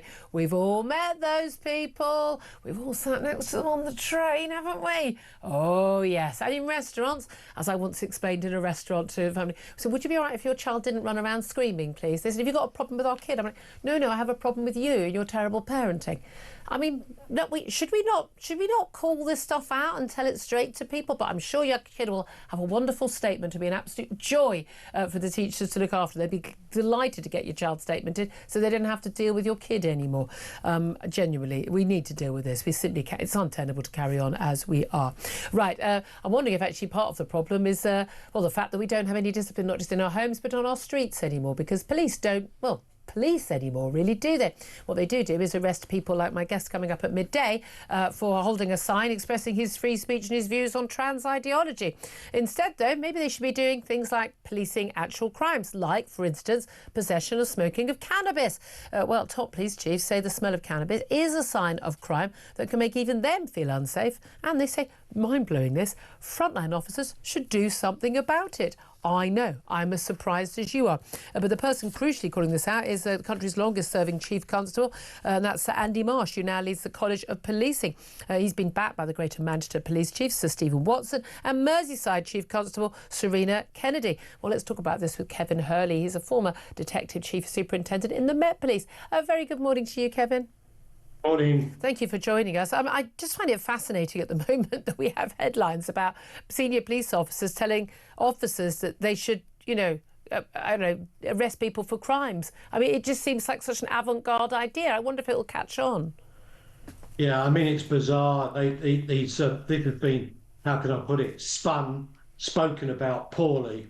The issue here is that our police on the street, and by that I mean the ones who are in the response roles, through a combination of either being rushed from pillar to post, being distracted from their job by having to sit on hospital guards on mentally disordered people because there's not the mental health care there once was, or because of the fact they're told continually to back off when confronted in different states, particularly with certain ethnic minority communities. We've actually got a workforce that's badly demoralised and badly demotivated. If we combine that with the fact that the impact of Theresa May and Cameron's cuts starting from 2010 has had a catastrophic effect on the retention of experienced officers. Yeah. I mean, some of it is about money, some of it's about paperwork, some about is the mad ideological stuff, isn't it? But police officers, and I know rank and file officers, Bobby's walking the beat, they feel they've totally got their hands tied behind their back, as you say, spending a lot of time dealing with mental health issues of people, and because social services and everyone don't turn up, and they haven't got time to do the policing. But when you talk about police chiefs saying, look, the smell of cannabis is a sign of crime, because by definition you shouldn't be in possession of cannabis, you shouldn't be smoking cannabis. But we know only a tiny proportion of those caught with it are ever actually charged and ever actually get a conviction. I mean, a tiny percentage, and it has been, to all intents and purposes, almost legalised as long as you're not supplying it, you haven't got a load of you. But it is an indicator, isn't it, that, for example, of criminality. Of course I mean, it's an indicator, and to all intents and purposes, shoplifting, not paying your fare on buses and tubes and trains has been quasi, legalised. Yeah. And the issue on all of this comes down to where I was going with, because of the impact of what I would call the political attack on the police by Theresa May, cuts in pay, cuts in their training, attacks on the leadership, etc., trying to say, no, you can't do this with this ethnic minority group and so on. Yeah. You've ended up with the level of experience of people patrolling our streets being around about 3 years in the police, which means they are still schoolboys and schoolgirls in terms of their life knowledge. Haven't got the confidence, haven't got the experience. Correct. Exactly that. They're scared. So the issue is here is that something needs to be done to reverse that and re-empower the police where they feel they're going to do that. But a lot of this, come in here, because Andy Marsh, who leads the College of Policing, I mean, College of Policing, you could argue, is one of the problems. They were told, stop doing non-crime hate incidents by, Home Secretary after Home Secretary, but carried on doing it. They've been pushing a whole agenda themselves. I mean, they're saying you should spend time dealing with this, but they've been like sending police out to deal with my guest coming up at 11 o'clock. He was just standing there peacefully, with a billboard on. Now, I mean, the reality is that the police, I would say the biggest undermining of police officers on the beat has actually been carried out by College of Policing and chief police officers who are hugely ideological and political now and no longer see their job as rank and file, get on with it, policing. I agree with you completely. A lot of the doctrine that comes out from the College of Policing is actually behind some of this demoralisation of it. So, there's one case, and you'll remember it, and it's been on here, I think, the past month or so ago in Dorset. Their most active police constable, continually commended, was dismissed after taking down a violent youth in possession of a knife who'd assaulted an old man because he used the F word and called him a bitch. And language. Apologies for that language. Sorry. I think apologies. Bitch is probably okay, but I didn't. No, don't say it again, please. I apologise to anybody for offended by that language. The female dog. But anyway, the point I'm making, and this guy afterwards, I don't know if you know, having been dismissed from the police, recently detained another violent shoplifter because he's that way. But it's in his blood. Yeah. That lesson has been picked up by every proactive police officer in the country who think far better to not get involved if I want to pay my mortgage. Yeah, we understand that. But listen, can I bring you back to the subject in hand? In terms of the smell of cannabis, there's been this idea, and it's very much pushed by the sort of the left-wing left. And actually, I'm going to say the libertarian right as well. Like, look, people should be free to do, as long as you're not actually, hurting someone else. What difference does it make if people are doing drugs? But of course, the process by which the drugs, whatever they are, whether it's heroin or whether it's cannabis, but the process by which that drug gets into your hands involves a huge amount of criminality and organised gangs and violence and often exploitation of people who are very, very vulnerable as well in the community, the county line gangs and things like that. But also, I remember living in New York before Rudy Giuliani, and I know there's lots of question marks about whether it did change or not, but certainly the change for me was off the scale when I went back there afterwards in terms of this idea of tackling every small petty crime, the urinating in the street, the jaywalking, you tackle all the little crimes, and actually, the smoking of drugs in public, and actually you get people who've got knives on them who are actually already wanted for a robbery, and actually tackling those low-level crimes. So for me, the people riding the bikes on the pavement and going through red light, tackling all of that stuff actually improves life for the ordinary person much more. But you actually grab an awful lot of largely the young men who are committing all the other crime as well. Julia, you're talking about the zero tolerance doctrine of Bill Bratton. Yeah. And for what it's worth, so you know where I am, I used to have my own TV programme when I was a police chief, called Britcop's Zero Tolerance Policing. Love it. And it always started off with me saying, they don't rule the streets, we do. Yeah, well, so, they do rule the streets now, don't they? Yeah.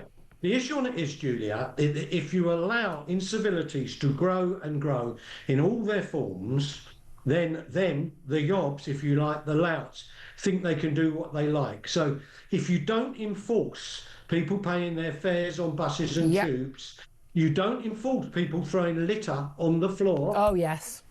Throwing their McDonald's wrappers outside that. You don't enforce against abusive and unpleasant language on the street. These kind of things, and indeed cannabis smoking on the street, then people think that you can do what you like. You need to set a tone of what is acceptable. You don't need to put everyone in prison, but what you do need to do is if someone thinks it's okay to throw their McDonald's wrapper in front of you as you walk along the floor, say to them, pick that up, please, and put it in the bin. No. In which case, I'll require your name and address because I'm going to get you summonsed. No. In which case, you will be arrested if you don't give your name and address. No. In which case, I'm going to get another 20 people here and you will be arrested. The point I'm making is we have created a culture where police back off. Yeah. So if you go onto an estate where there's disorder caused by yobbery, for want of a better word, the default position of supervisors, leaders, because they should be leaders, but I'll call them supervisors because they think like that as opposed to let's lead, let's inspire. Let's withdraw for community tranquility purposes. Yeah, and we see that again and again, and then people can ride roughshod. We're going to have to leave it there, but I'm sure the audience are cheering you on there. Kevin Hurley, former Detective Chief Superintendent of the Met Police, thank you so much. Come on again very soon. Sam Armstrong, I mean, this is it, isn't it? It's like, it's dope, you know, it's people smoking cannabis on the streets, it's cigarettes butts, it's the littering, it's the riding through red lights, it's the scooters on the pavement, it's the shoplifting, it's the feet on seats, it's the fare dodging, it's all of that is making life in many of our towns and cities utterly intolerable and is leading people. You can see the way I feel even just talking about it. I'm sort of walk to work and I'm angry by the time I get, because I see so much of this, and lots of people feel that we're living in a lawless country now. I'm fed up with people being told that it's not okay for them to feel intimidated when they see a group of young men smoking this young cannabis. Women are just as scary now, by the way. It obviously reeks. It is threatening. It is menacing. And as Kevin said, those streets, those public spaces are ours. They're for all of us to enjoy. And they are not the preserve of the most intimidating, the most law-abusing, the kind of survival of the fittest jungle environment that at times it has become in recent years. Absolutely. 11:48 is the time. I'm going to take a quick break. We'll get more of your calls. We're also going to be joined by Tim Montgomery, former number 10 advisor to the Conservatives. Now he's with Reform UK. What on earth is going on with Reform UK? How can they never keep 5 MPs at the same time? That's up next. This is Talk.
Most of the Labour MPs voted to prescribe them under the Terrorism Act of 2000.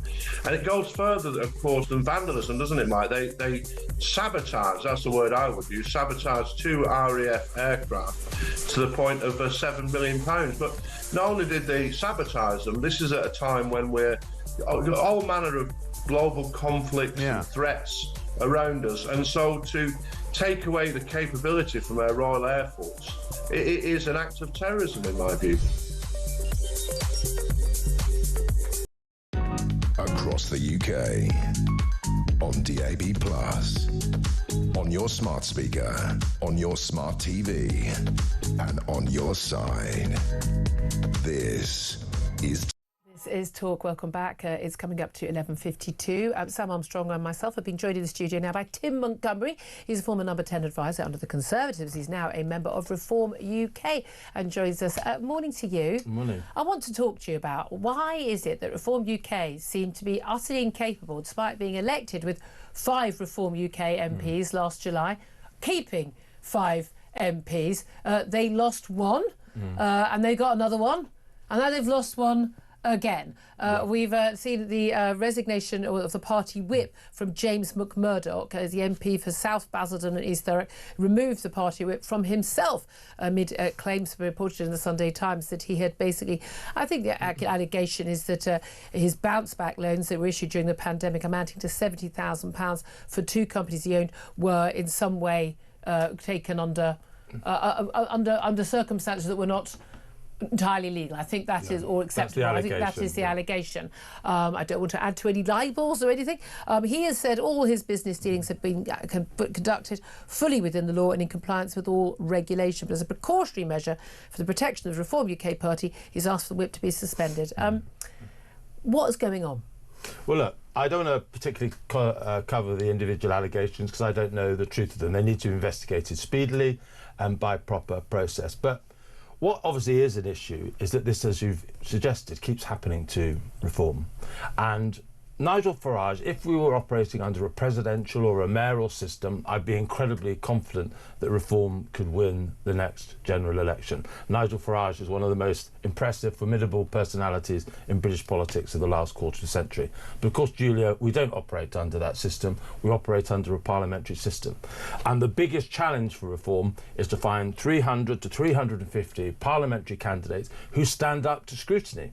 Now, what happened with James McMurdoch was he won in a seat the Reform didn't expect to win at the last And then election. it was discovered that he had a history, we had a conviction involving domestic abuse. And he hadn't gone through the kind of vetting procedure that is now in place. That's kind of quite basic, isn't it? Do you well, have a it's criminal now in conviction place, of any sort? now in place, not just for parliamentary candidates Reform, it was in place for the selection of our council candidates in the last sort of local elections round. And why we are investing as a party so much in local elections, in next year's Welsh and Scottish elections, is because it's from this group of people that we hope to test people, understand people, get to know people, so that we can actually put forward a number of candidates to the British people the next election that we know are not going to sort of represent, in all likelihood, James McMurdoch type problems. Not just going to be a Reform MP, a local MP, but possibly going into government. If the polls are right, you could be either in a majority or some sort of a coalition with the Conservatives or whoever. I know you're all saying you won't, but let's face it, if the numbers stacked up the way they may well stack up, that would be for the British people to decide. That would be all of that. But at the end of the day, some of you are going to have to go into government. Now, is it that Reform UK struggles more than any other party to get quality candidates? Yeah. Are you under more scrutiny than other parties, so you can have some absolutely useless backbench Tory or Labour or Lib Dem MP that no one's noticed, so no one's looking into, whereas we've got a load of organisations that spend all day, every day, trying to find everything and anything that anyone in Reform has ever said? I think it's a bit of both, probably. And I think you introduced me as a former Conservative. I remember being sat in this studio, not least with you on occasions, defending the latest scandal that had encountered the last Tory government. Labour, we all know they're facing a number of scandals. We had Damian Green on earlier, as former Deputy Prime Minister, called watching porn in his office, for goodness sake. And had to resign from his position, or was sacked by Theresa May for, so all parties have trouble. I think because Reform is such a young party, it's only been in existence a relatively short period of time, we haven't had in place the kind of procedures that I've just described that are now in place to guard against this kind of incident. How parties do guard against this. I mean, we've seen this, again, I think with all political parties. I've been a political journalist for many years, watching scandal after scandal. But it does seem to me, one of the things I've always felt very strongly about, people who took help during the pandemic. I've always thought that Rishi Sunak, when he was Chancellor at the time, when he announced we're going to give help, we're going to give their bounce back loans, we're going to be giving furlough, I think there should be an announcement at the time and a law change. God, they were throwing through any law they wanted at the time. Anyone caught taking money they don't need under any fraudulent basis faces 10 years behind bars. Nothing to discuss. Not 5 years, not 10 years, and you will serve the full 10 years. Because I thought that, there was so much money. We are in the financial straits we're in right now because of all that money. But if it was for companies, if it was businesses that needed it, there is a big question mark. I mean, again, it may have been legal, what he did. It may have been, as he said, in compliance with all regulations. But we're talking about a 50 grand loan is alleged to have received one business with an annual... which basically, didn't appear to have any employees and negligible assets until the pandemic, and a company that was dormant, 70 grand in total. There are big question marks about this, but he wasn't the only one. If he did do this, he wasn't the only one, and that money was thrown around, wasn't it? Do you think, though, that this is indicative of the problems that your party, your new party now, is going to have? Is that actually you're going to struggle to find enough people who are going to be whiter than white, who are going to pass muster? I think it's going to be a challenge. I think it's the #1 challenge that the party faces, to select these candidates. But, Julia, we won over 850 council seats this year. Those council candidates are already under enormous scrutiny. We've already had one resign. 2 or 3 have resigned, mainly through ill health rather than anything sort of untoward.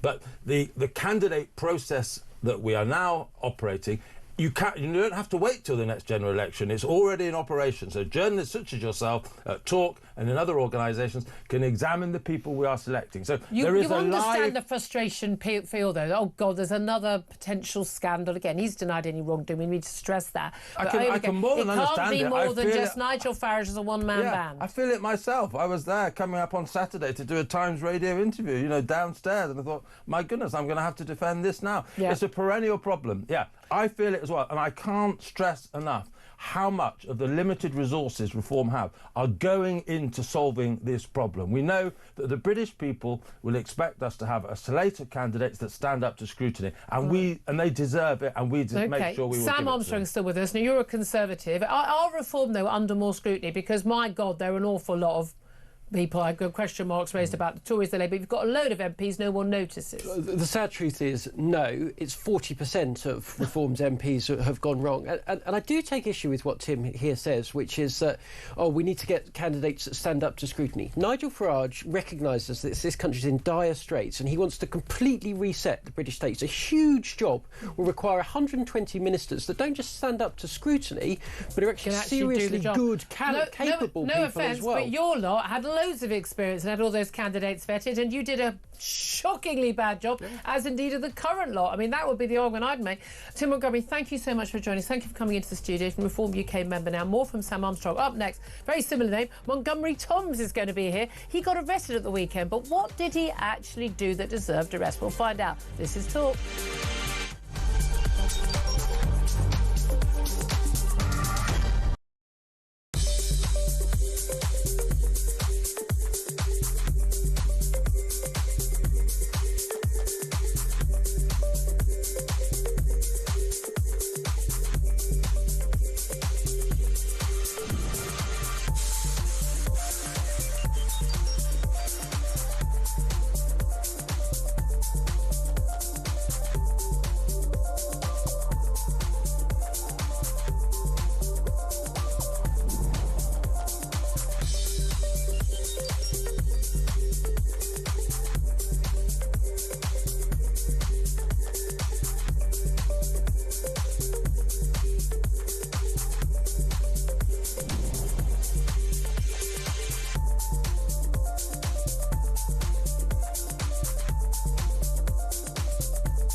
Across the UK, on DAB+, on your smart speaker, on your smart TV, and on your side.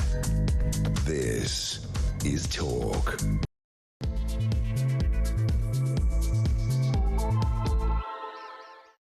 A very, very good afternoon. Welcome back to the show. If you're just tuning in, great to have your company, whether you're listening on DAB Plus Radio, whether you are listening on the smart speaker or watching on YouTube or your connected device. Thank you so much for joining us. An awful lot of you getting in touch on the phone lines as well, particularly about the wealth tax that we've been talking about, particularly also about special educational needs and a huge increase, as we see with adult disability benefits, in that extra spending, £12 billion a year. Is the government going to, quote, reform that or not? Well, we know an awful lot of the trade unions and indeed many Labour backbench MPs are just saying, look, don't reform any benefits, give more benefits to everybody, whether it's adult or children, and let's just fund it all with a wealth tax, because that's the answer. I'd love to hear your thoughts on all of that. Give us a call, 0344 499 1000, text on 87222. Get in touch with us on X at Talk TV. Calls are charged at the national rate. Text costs £1, standard network rate message.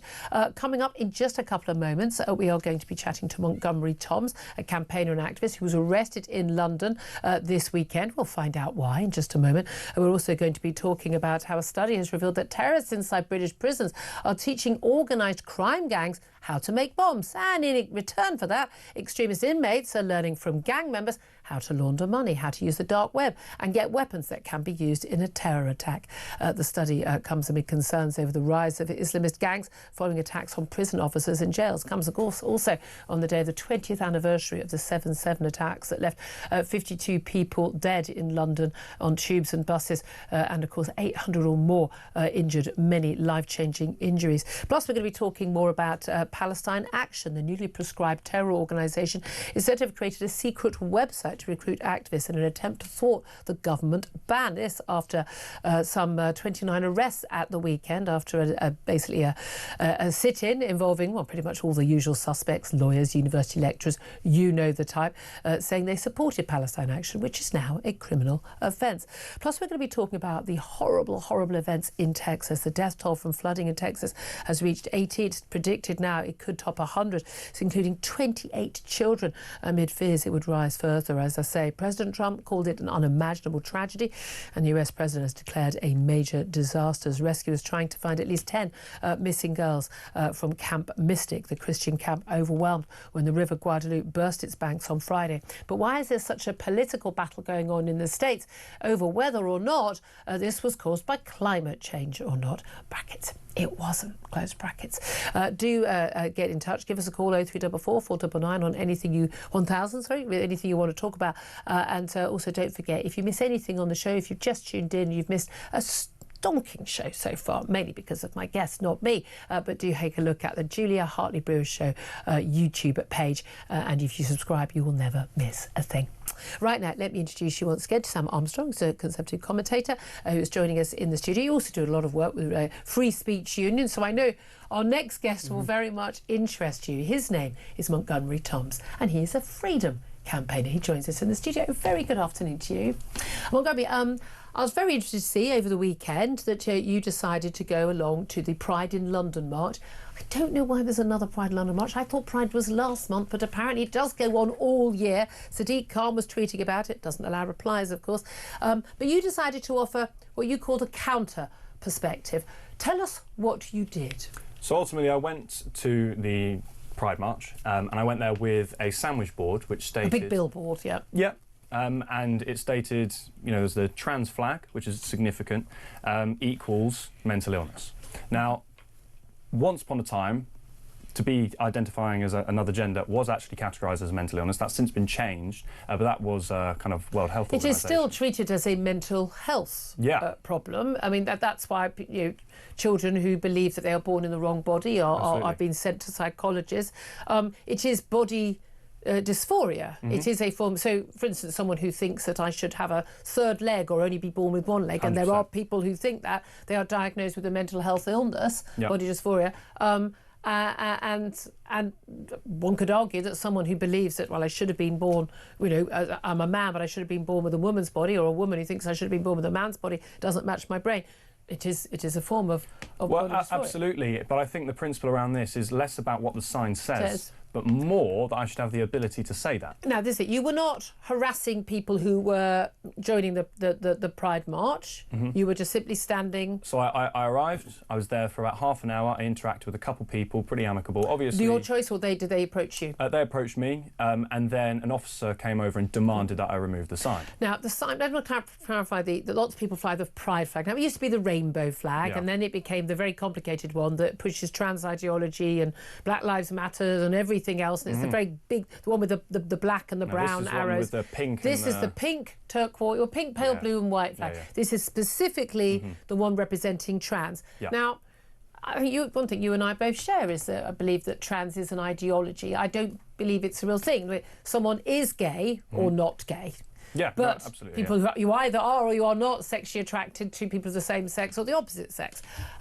Whereas someone who believes that they are born in the wrong body, well, I think it's a simple matter of fact. They are not born in the wrong body. No one is born in the wrong body. Your body is your body.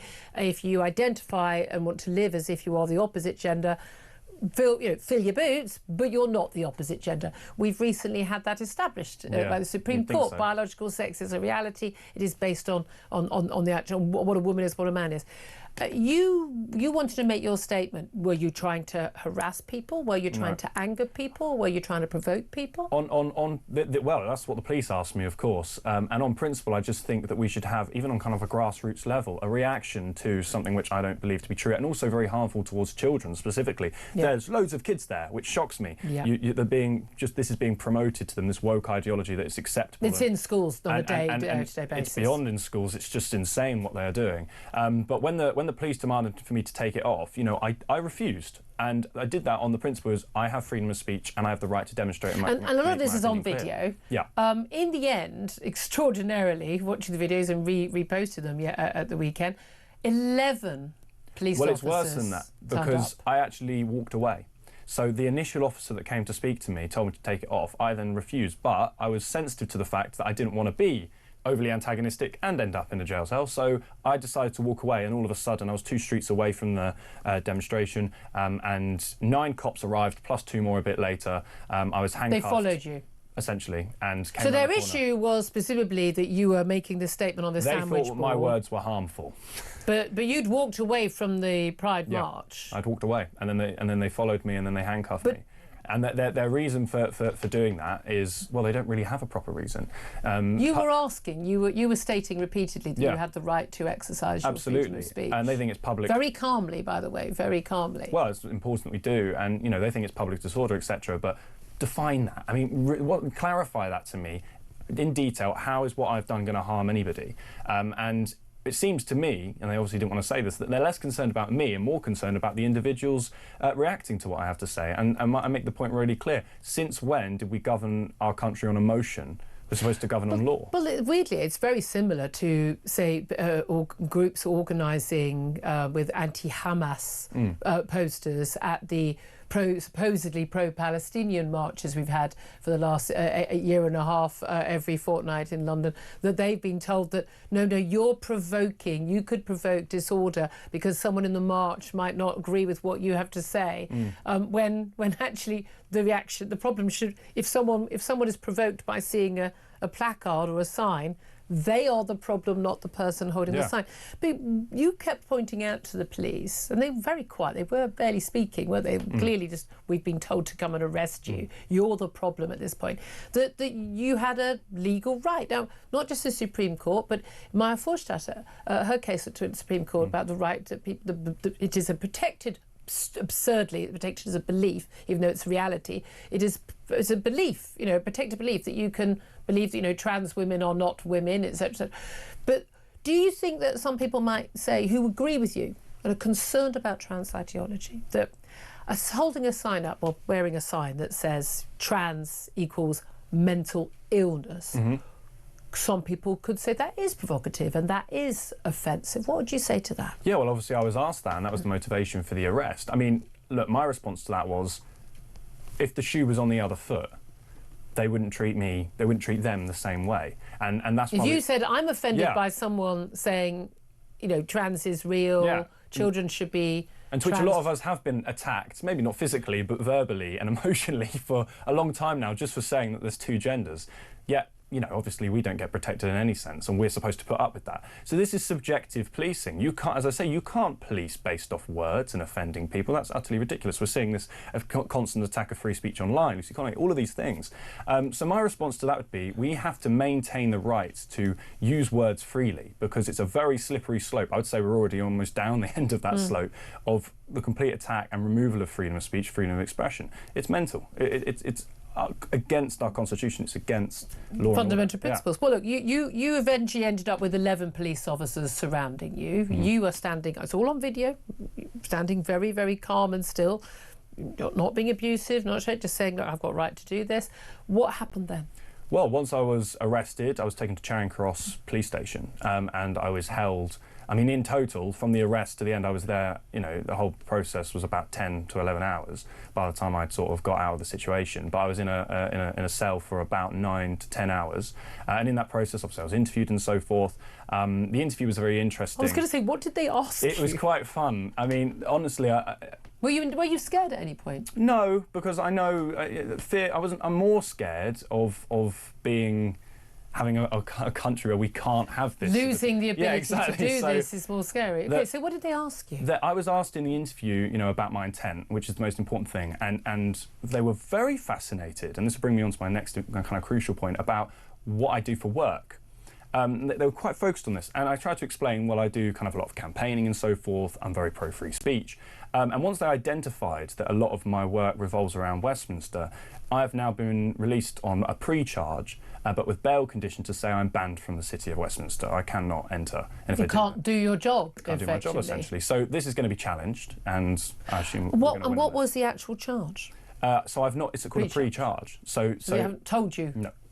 Did you kept asking presumably, why am I here? So they've not been able to clarify. What crime do you think I've committed? Public disorder was But you weren't committed. I mean, you were standing quietly by the side of the street. I know. I don't know what to tell you. But we have this, haven't we? We've had, you know, a Christian campaigner outside not even outside, but near an abortion clinic, praying silently in her head, who's been arrested again and again. And yet, it's exactly thought crime. And yet, again and again, we see people marauding around central London, you know, intimidating people, say these pro-Palestinian marches. A lot of people, again, may disagree with some of the ideology that is on display at the Prime Minister. Again, love a bit of pride, absolutely, you know, fill your boots. But I've never understood why trans has got anything to do with gay, but an awful lot of gay and lesbian and bisexual people absolutely don't want to have anything to do with that. That was the significance of it being a trans flag. And interestingly, the police wanted to confuse that and accuse me of obviously going for the whole shebang of LGB, but I wasn't. But again, I would still defend your right, even though I would disagree with you, I would defend your right to have those views about gay people. Totally agree. And in the same way a gay person could have that view about me as a straight person. Yeah, but it's just, I'm using it as an example of how the police hijack and have a political agenda to enforce, though it still lives within the Met Police even after the court hearing. It lives in the government. Look, Parliament hasn't even dealt with a lot of this. Did you suspect that the motivation was one individual zealot police officer who started it all? Did you get the impression that they'd been ordered, like there'd been like a load of people on the radio going, get that guy over there? What was your impression of what you thought was going on? Well, ultimately, I had this initial conversation with an officer who told me I had to remove the sign, and once I told him I'm not going to be doing that, you know, I knew that was going to escalate, and he would have been in contact with his superior. So there's somebody out there who essentially gave the order to send in 9 officers plus a few more to come and arrest me, to which they'll be cringing right now, because that video alone of the initial arrest has got over 1 million views. I've got huge backing in terms of fighting this, and we're going to win. I mean, this is absolutely Well, if you ludicrous. don't, then this country truly is lost. Yeah. But it is absolutely fascinating. Your views, when you work with the Together Declaration campaign, we have Alan Miller's big friend of the show, fan of his. I've spoken at their events previously. You're part of your motivation is you're a Christian, but that's not, you're not working with a Christian group. But either way, it is fascinating when we have seen demonstrations, often sometimes quite intimidating demonstrations, by people of other minority faiths. we don't see any action, even though people are being physically intimidated, whether it's outside a school, Batley Grammar School, whether it's outside cinemas about a film that someone doesn't like, whether we've seen the extraordinary situation of a man now, criminalised for burning a Quran. It does seem that some religions get a free pass, and Christianity definitely doesn't. No, and I actually in a Christian country. I made that clear. I think in somewhere there's lots of footage out there. You'll be able to find it where I turn around and say, you don't like Christians, do you? But what if I was Muslim?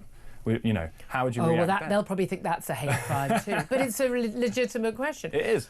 You've got lawyers. Yep. You're going to be able to fight this. I know. As soon as you came to the studio, Sam Armstrong, you did a lot of work with the Free Speech Union. You campaign on these issues. What action is open to Montgomery to take now against the police? Well, Montgomery's case follows, I think, a pattern, which is this abuse of public order legislation. We've seen it used to clamp down on a man who burnt the Quran. We've seen it in a number of other cases. Now, the offence that Montgomery was arrested for says what the sign he was displaying had to have been threatening or abusive. Plainly, it wasn't. Yeah. So, potentially, I think most people would regard it as a statement of fact. Potentially, it's open to him to sue for wrongful arrest, for the bail conditions are plainly excessive, and I very much doubt that the CPS will charge Montgomery in this case, and he'll have the recourse if to come back. If they've got any sense. But what about the fact that he was detained for 10 hours? Well, indeed, wrongful imprisonment. But this is the issue. The person that picks up the bill when Montgomery's rights are avowed, he avows himself as his rights and sues the police, as I hope he does, are the taxpayer. Yep. No individual officer will be disciplined. No individual officer will be sacked. The senior officer, presumably, who signed this off, will not be removed from office immediately, as well they should be. And we have seen this time and time again. We saw the case of a gentleman down in Kent, a former special constable, for posts on social media. Yep. Officers came to his house, said, "Oh, you've got Douglas Murray books on your shelves." Bit Brexity. Bit Brexity. What happened to those officers? Absolutely nothing. They're still going out. They're still enforcing the laws, and they do so very, very badly, in part because police officers in this country are not trained on freedom of speech. They're given days and days of training on diversity, almost none on freedom of speech. And what we see is that we, the taxpayer, are actually the ones that are getting left on the hook. Yeah, and this is the key thing, isn't it, Montgomery? Because people, again and again, I think he makes such a good point there, that these things keep on happening. And yes, there may well be, after a lengthy period of time, Alison Pearson at the Telegraph or other people, they win their case or they don't get charged, and then you've got a case, you've got a civil suit, and absolutely people must pursue those to make that message. But nothing seems to change. Mm-hmm. What do you want to change? I want this case, but not just my case, all the cases to be kind of brought to public attention, into the mainstream. You'll see if the BBC does something like that. I highly doubt it. But ultimately, we need to be pushing back on all levels, like a scattergun approach. We need to be doing this on a grassroots level, much like I did yesterday, of saying I want to put a different opinion forward and soaking up the consequences, because you will have consequences. But ultimately, what choice do we have? We have to fight for freedom of speech in this country. If we lose the right to speak freely and lose the right to have debate, then that's it. It's over. It's 1984 in 2025. And this is what we're seeing rapidly. So we need to be pushing back on all levels, whether that be contacting your MP, whether it be on the ground kind of grassroots work, whether that's talking to your neighbour. This needs to be a conversation we're relentlessly having, because we need debate, we need freedom of speech, and we need to push back on this political agenda to take away our freedom, strip us of, honestly, democracy, because that's what democracy is supposed to thrive on. People don't seem to know, it is the bedrock, it is the foundation stone. If you don't have freedom of speech, you can't criticise and you can't question, especially an ideology that's sprung up out of nowhere. Mm-hmm. And is dominating, and I totally agree with you in terms of the damage to our children from this ideology. And indeed, so does this government and the last government, because we had that review into the Tavistock clinic, and they decided, to close down those routes because... I said that to the police. Exactly because of this. So it's official government policy. Mm-hmm. But it's interesting, some people are saying, look, the NHS treats this as a mental health issue, as opposed to a mental illness. I think most of us regard those things as same thing. You really are clutching at straws there, aren't you, if you start to use that as a reason to arrest somebody based on the use of words. Yeah, but again, even if someone's offended by it, so what? Absolutely agree. Turn away. Absolutely agree. It's just pushing that point and reiterating the fact that we need freedom of speech and we need debate in this country. It's not even a complicated point we're making. You know what? I wish your case was sort of a complete one-off and everyone was talking about it, but it's not a one-off. It's happening all the time. All credit to you for, you know, putting your principles and your values on the line. More young people like this, please, she said, like she was a 70-year-old judge. But this is true. We need more of this, more people standing up. Any help I can give you, any help I know Free Speech Union can give you, I'm very sure will be there. And keep us posted. Come back again and let us know what's happened. Montgomery Toms Freedom Campaign. Now, that is exactly what you are. We don't have to agree or disagree with what he did or what is said on the placard. It's a question of whether you're allowed to exercise your views. I'd love to hear your thoughts on this. 0344 499 1000 is the number to call. Lots more calls coming in about wealth tax and indeed ADHD claims and special educational needs claims. Love to hear your thoughts on that as well. Do keep in touch. This is Talk.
It normally takes a government a few years to have a few scandals, but it only took a matter of weeks for this government to manage them. Barely 6 weeks into Keir Starmer's time as Prime Minister, the first big scandal erupted. Lord Ali, a Labour donor very close to Keir Starmer, he lent him his flat, for example. He had been supplying clothes for Keir Starmer and his wife Victoria, and even glasses as well. First of all, it's like, who bought your bins there, Sakia? Is that your little mate in charge of ASOS who's in and out of number 10 and he doesn't actually have a job? Oh, giving you his apartment as well, has he?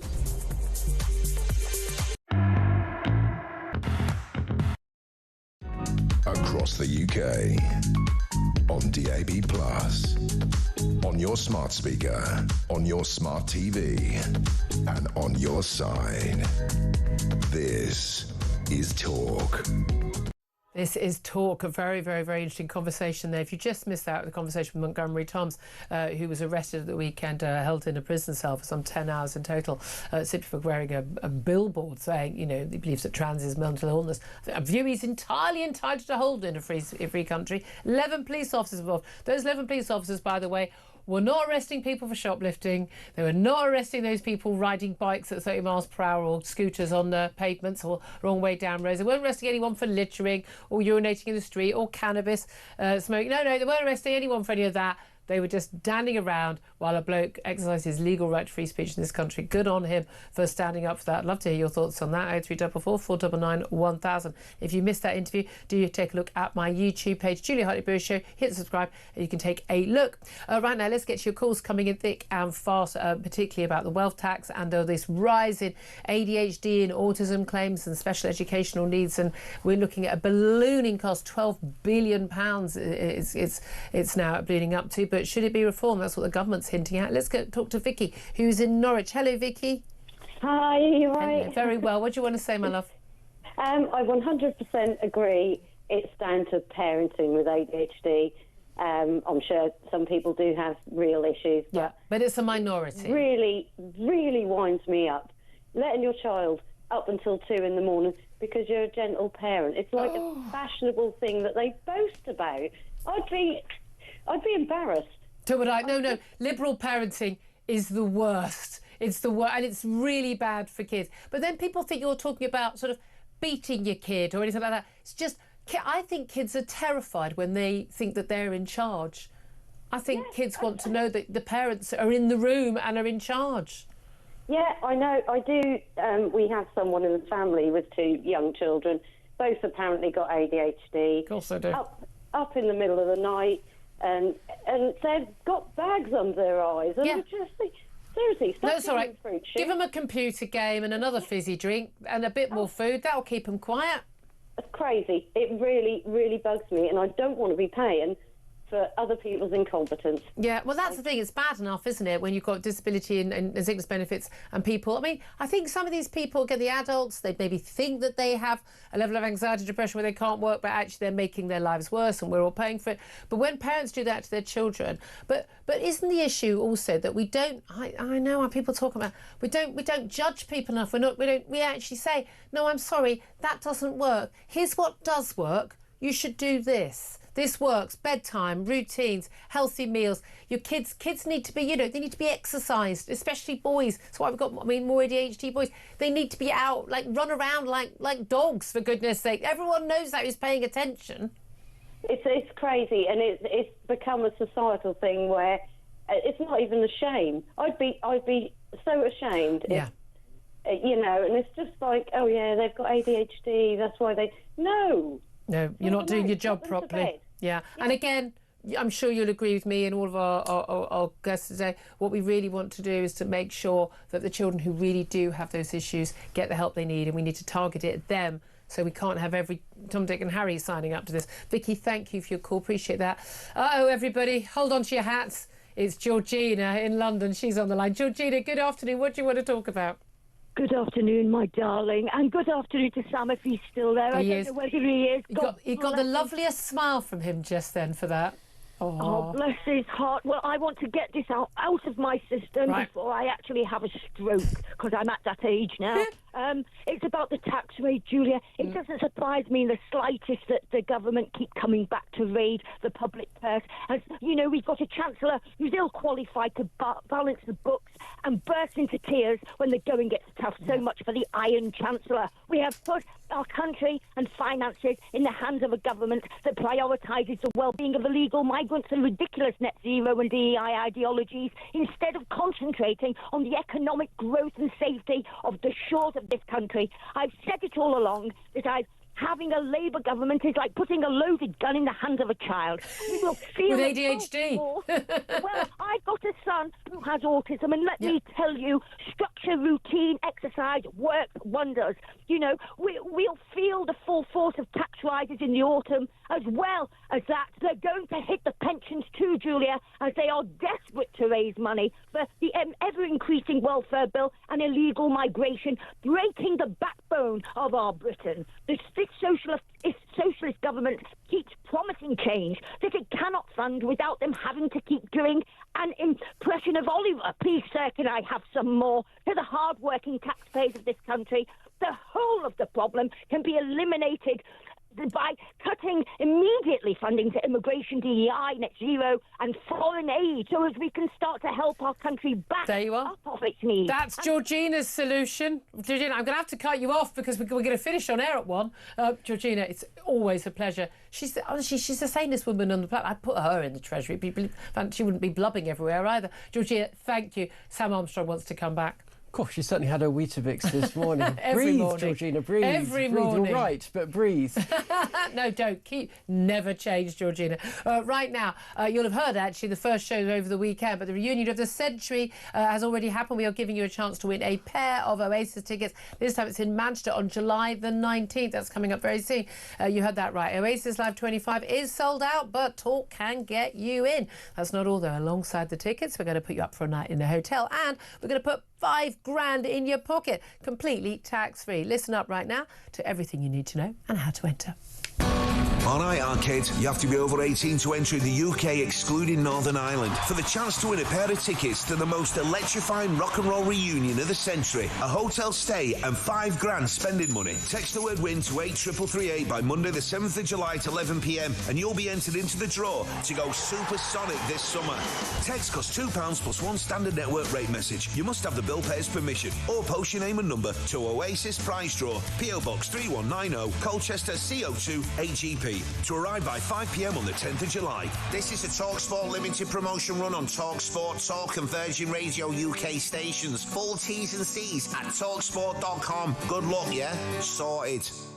Well, good luck with that. Right, we're going to take a very quick break and then we're going to be back with Jonathan Hall, KC. He's the independent reviewer of terrorism legislation. Going to talk to him about that 20th anniversary of 7/7 and what on earth is going on in our prisons and with Palestine Action. That's all coming up. Stay tuned. This is Talk.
Across the UK, on DAB+, on your smart speaker, on your smart TV, and on your side. This is Talk. A very good afternoon. Welcome back to the show. 12:35 is the time. I'm Julia Hartley-Brewer, and let's talk right now to our next guest, Jonathan Hall, KC, is the independent reviewer of terrorism legislation since 2019. Since 2019. In 2019. I do apologise. Jonathan Hall joins us now. A very, very good afternoon to you. And to you. Let's talk about, first of all, the 20th anniversary of 7/7, the extraordinary attack on tubes and buses in central London 20 years ago today. Absolutely devastating impact. 52 people died, more than 800 injured, many with life-changing injuries. We've got a memorial service going on right now in St Paul's Cathedral, attended by the great and the good, and we should always remember those who lost their lives, the incredible heroism at the time. But in terms of focusing on, well, preventing any future attacks, even we've had an awful lot since, although that is the deadliest on British soil. Have we got the right legislation in place to do that? I think more or less, although we're struggling a bit with the internet. I mean, I think the internet it's not just a legislation challenge. It's how you deal with tech platforms that are willing to host really, really violent terrorist material that are based elsewhere. It's not going to be solved by legislation. But broadly speaking, we have. I mean, I think the thing that people say is we've got this Terrorism Act. It's what they call threat neutral, which means it can adapt and deal with the changing sorts of terrorism. And broadly speaking, I think we have. But then something will come along like Islamic State, which no one had really predicted. And suddenly we had to look again at, how do you stop people travelling out to commit acts abroad? How do you stop them taking their children out? So I think broadly speaking, yes, but of course it's not perfect at all. Well, Lisa, how big is the threat these days? Because we've had terror attack after terror attack. I mean, I remember 2017, that spate of terror attacks in June, Manchester Arena and others, London Bridge and Westminster. Very, very, very scary time. This is when just before the general election, when Theresa May was still in power. And it seems to be that the terror attacks sort of move on, and the legislation is constantly trying to catch up with the last crime that was committed. Are we constantly in a catch-up situation, and are we on top of the threat as it actually exists? Because we saw with Axel Rudikabana, the fact that he didn't fit into a particular category and to prevent. Was he Islamist? Was he having different sort of ideology? And somehow people slip through the net. Yeah, look, I think you put your finger on something there. It's not. I mean, what Rudikabana did was not terrorism, but I'm afraid it's very inspiring to some people. And there was a case only a week ago, wasn't there, of a young man exactly. following and suit. I'm worried. Yeah, I'm worried that when the police go through the door and they find someone with some elaborate plot to carry out a school massacre or go and kill children in the nursery, what can they actually do there? If they're a terrorist, yep, you can bang them up. They can be held and detained for up to life. But at the moment, there's a bit of a gap where you're not a terrorist. So I'm a bit worried about that. I think that's what everyone's really worrying about. It's the latest iteration. I mean, 2005, remember, that was the Al-Qaeda heyday, where you had these plots, maybe coordinated, having gone to a training camp, and they were going for some big spectacular. Then we had the whole ISIS phenomenon. Now it's very much lone actors, which are very difficult to detect and to stop. And that's the real difficulty, isn't it? And we've seen again and again, though, when there have been lone actors who have been stopped, they've often been flagged to the authorities. Often, there've been concerns, but often we see that people go on to watch lists and then are, not removed from it, but we simply don't have the resources to, watch 40,000 people every single day, 24 hours a day. And yet it seems again and again, it is the people who are judged, could be a risk, not sure, don't have the resources, nothing's going on, we won't bother with this person. That's when we end up seeing a terror attack. Is this a failure of the legislation, the resources, the strategy, or is this just what we're supposed to just live with now? I'm going to say something a bit bleak, but I think this is just what you have to live with. I mean, it's definitely a failure. Whenever a terrorist like Mohammed Sadiq Khan, so he's the man who led the 7/7 plot. I mean, that was a failure because he was known about by the authorities and he was under surveillance on the edges of a different plot. But I mean, I don't know if this is just a contradiction in terms, but it was a reasonable failure because the resources just aren't there to follow everyone. We wouldn't necessarily want to have spies on every corner. So it's a horrible thing to say, but it's impossible to stop everything, and we will. And it is, and we understand that at least 40 plots of a sizable plots, not lone wolves, have been stopped by the authorities since 2005. So there are successes. We tend not to hear about them. Yeah, exactly. And I think you've got to add alongside that, which is another sort of worrying thing, a new bit on the mix, is the Iran-based attack plots. So these are assassination plots, effectively, where Iran is trying to recruit people to carry out murders. And I mean, a huge number. I think Ken McCullum, who's the Director General of MI5, talked about 20 plots disrupted since 2020. I mean, that's a large number of things that the security services are having to look at to throw into the mix. Yeah, indeed. And again, the resources are absolutely huge. I mean, there's an interesting story today about terrorists inside British prisons teaching organised criminals how to make bombs. And in return for this, extremist inmates are learning from gang members how to launder money, how to use the dark web, how to obtain weapons that can be used in terror attacks. And we've seen a rise of Islamists being put behind bars, and they're often able to mix freely with should we say, ordinary criminals, non-ideological criminals. And we've seen attacks on prison officers in jail as well, boiling oil and water, knife attacks. There is a real concern that there is some stuff going on behind bars where surely we should think these people we're safe from them, but they're actually not only converting a lot of people to their cause, particularly vulnerable prisoners, but also that exchange of crucial information between organised criminal gangs and Islamist gangs. Yeah, I don't know if you know this, Julia, but I'm doing the report at the moment for the Lord Chancellor on what's to do about the separation centres. So this is after the Hashim Abedi attack. So, I mean, I can absolutely vouch that there's an internal dynamic that could increase the risk. And, I mean, I looked at Dr. Hannah Bennett's PhD. I think what she was saying was not so much that there's lots of instances of that happening, but that it could happen. And this is an interesting phenomenon about the community as well. So for many years, people have talked about this crime terror nexus. And I have to say, I don't really understand it myself. Why is it that the criminals who've got access to the firearms are not giving those to the terrorists so they can carry out the attacks? And if you think about France and Germany and Belgium, Russia, where firearms are much more freely available, terrorist attacks tend to be, I mean, we've suffered terribly. Yeah. And I mean, obviously, but even worse in places like France and Paris. Yeah.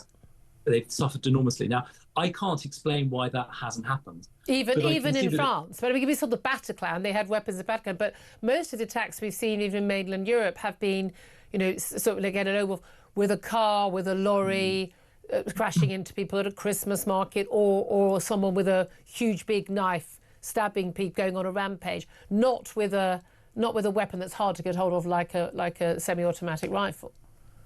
Well, I think those big attacks in 2015-16. I mean, of course, you're right. There are attacks, the famous Nice attack with a lorry, but there have been significant number of firearms attacks and explosives attacks. Right. We haven't suffered from that so much in the UK, and I can't quite explain why that nexus hasn't operated in the community. I mean, Dr. Bennett is obviously right to say it could happen, but I also don't want to set hairs running and saying that you go into a prison and suddenly someone turns up and say, hey, do you want to know how to build an IED? Yeah, that's interesting. But again, it may be a matter of luck that it hasn't happened. Should we need to tackle more of this issue? Can we talk about how legislation is working? We had the vote in Parliament last week for Palestine Action to become a proscribed terrorist organisation, along with the likes of Hamas and Hezbollah and others. What difference does that make, other than we did see a demonstration at the weekend where people are holding up saying, they oppose genocide in Gaza and they support Palestine Action, and 29 people, they were lawyers and a university lecturer and others who were arrested for this because both membership and support for such an organisation is a crime. But does that change anything? I think it does. I mean, if you think about what the government said, so they said that in each of the 45 police areas, there was a Palestine Action presence. And they have a website with a list of targets. And they had a manual which explained how to carry out covert activity. And they also offer training. Now, that's quite a big phenomenon to deal with, if you like, just using the ordinary criminal law. And I think what the authorities must have decided is we need to have these extra powers so that you can intervene a bit earlier. Otherwise, I mean, people make the argument, and it's a completely, reasonable argument to make. Look, deal with these people using normal criminal law. They carry out an attack on a plane, arrest them for criminal damage. But it's the fact that there's so much planning, and it's very difficult for the authorities to get ahead when you've got any number of, presumably thousands of targets that are some way connected to Israel or the defence industry, and it's impossible to stop that. So I think it's about what the authorities would call the tools that it gives. Then, of course, there's the question of, is it an unfair attack on protest? Is this going too far? I mean, look, my own view, and obviously I'm just a commentator on this and I review it, is that you've got to keep threat neutral. And quite a lot of people say to me, surely this particular cause, you've got to give them some sort of exemption because of what's going on in Gaza. Surely you've got to recognise there's a paramount need to stop military jets and assistance to Israel. That's the cause. To which my response is that may be the case, but people can obviously articulate their views, but they shouldn't use serious violence, damage to property. No, because we have the vote. We have the vote here. And what do you make of people likening organisations like this to the suffragettes? But of course, the suffragettes, 100 years ago, didn't have the vote. No, I think that's right. I mean, the suffragettes, on the face of it, would fall within the definition of terrorism. So, I mean, I'm reviewing the law that we have. They, I think, probably went beyond Palestine Action, you could say, because running in front of a jockey, the jockey could fall off and hurt themselves, and were putting people at risk. Yep. And the same is obviously true of Nelson Mandela. It's the biggest problem in terrorism studies is how to identify whether Nelson Mandela was a terrorist or not. And in almost all legal respects, he is. But that crucial point that you make is that there was no way of participating in a democracy to try and change minds. Which is a very, very, very big difference. In terms of a lot of people raising issues, it's come up, we're discussing about criminality, when we're discussing benefits, cost to the country, taxes and all of that. But I think in relation to the terror threat, that's also an issue. How concerned are you, as someone who's spent so much time looking into this, as a Casey, that about the terror threat that is posed by having the mass illegal migration we've got on our borders, and so many of the people arriving are young men from war-torn areas where there is, for instance, a lot of Islamist extremism who are coming to this country. We often don't know who they are, where they're from. We know the security services have identified, they believe, there are certainly people coming across the channel through this method to get to this country. But how concerned are you about that threat to us on our safety? It will increase the threat because the majority, say, of just to take prescribed organisations are Islamist, and they are based in or preoccupied about unstable parts of the world. And people tend to come into this country as economic migrants or as genuine refugees because they're coming from very unstable parts of the world. And so there's a correlation, isn't there, between the places that people tend to come from, like Afghanistan and the instance of terrorism. And I think it's a fair point to say that if you've been exposed, even as a victim, to terrorism, then that may make you a slightly more risky proposition when you arrive into the UK. So I think all of that is entirely accurate and fair. I mean, in my last annual report, I went to Manston, which is where they hold the people who've arrived on the small boats, and I made some critical comments about the fact that there wasn't an ability to screen everyone as quickly as they needed to. I mean, the authorities are obviously aware about this because I speak to them all the time, but it's definitely a factor, yeah.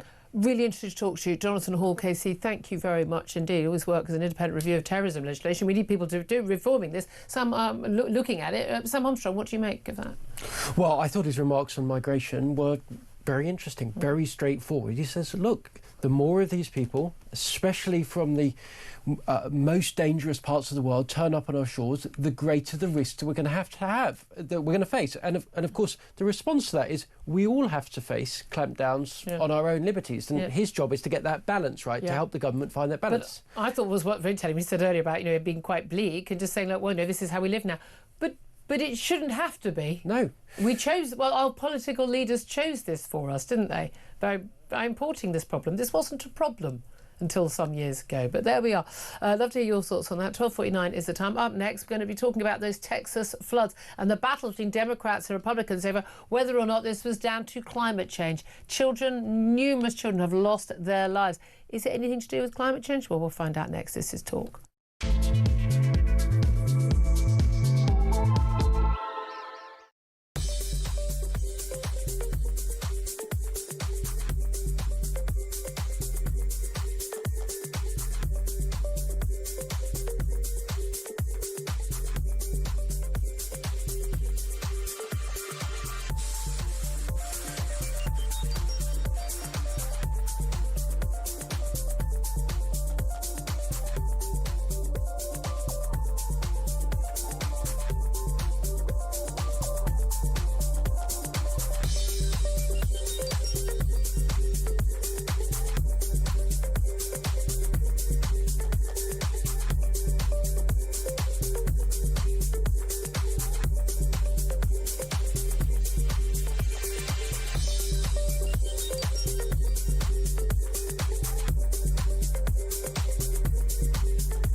I think we are still seeing individuals prepared to kill themselves in the commission of a terrorist act, but what we're not seeing is that it come to fruition.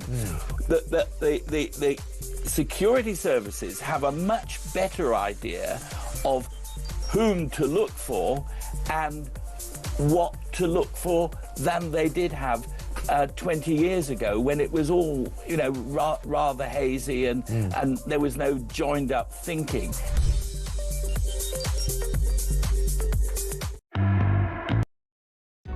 Across the UK, on DAB+, on your smart speaker, on your smart TV, and on your side.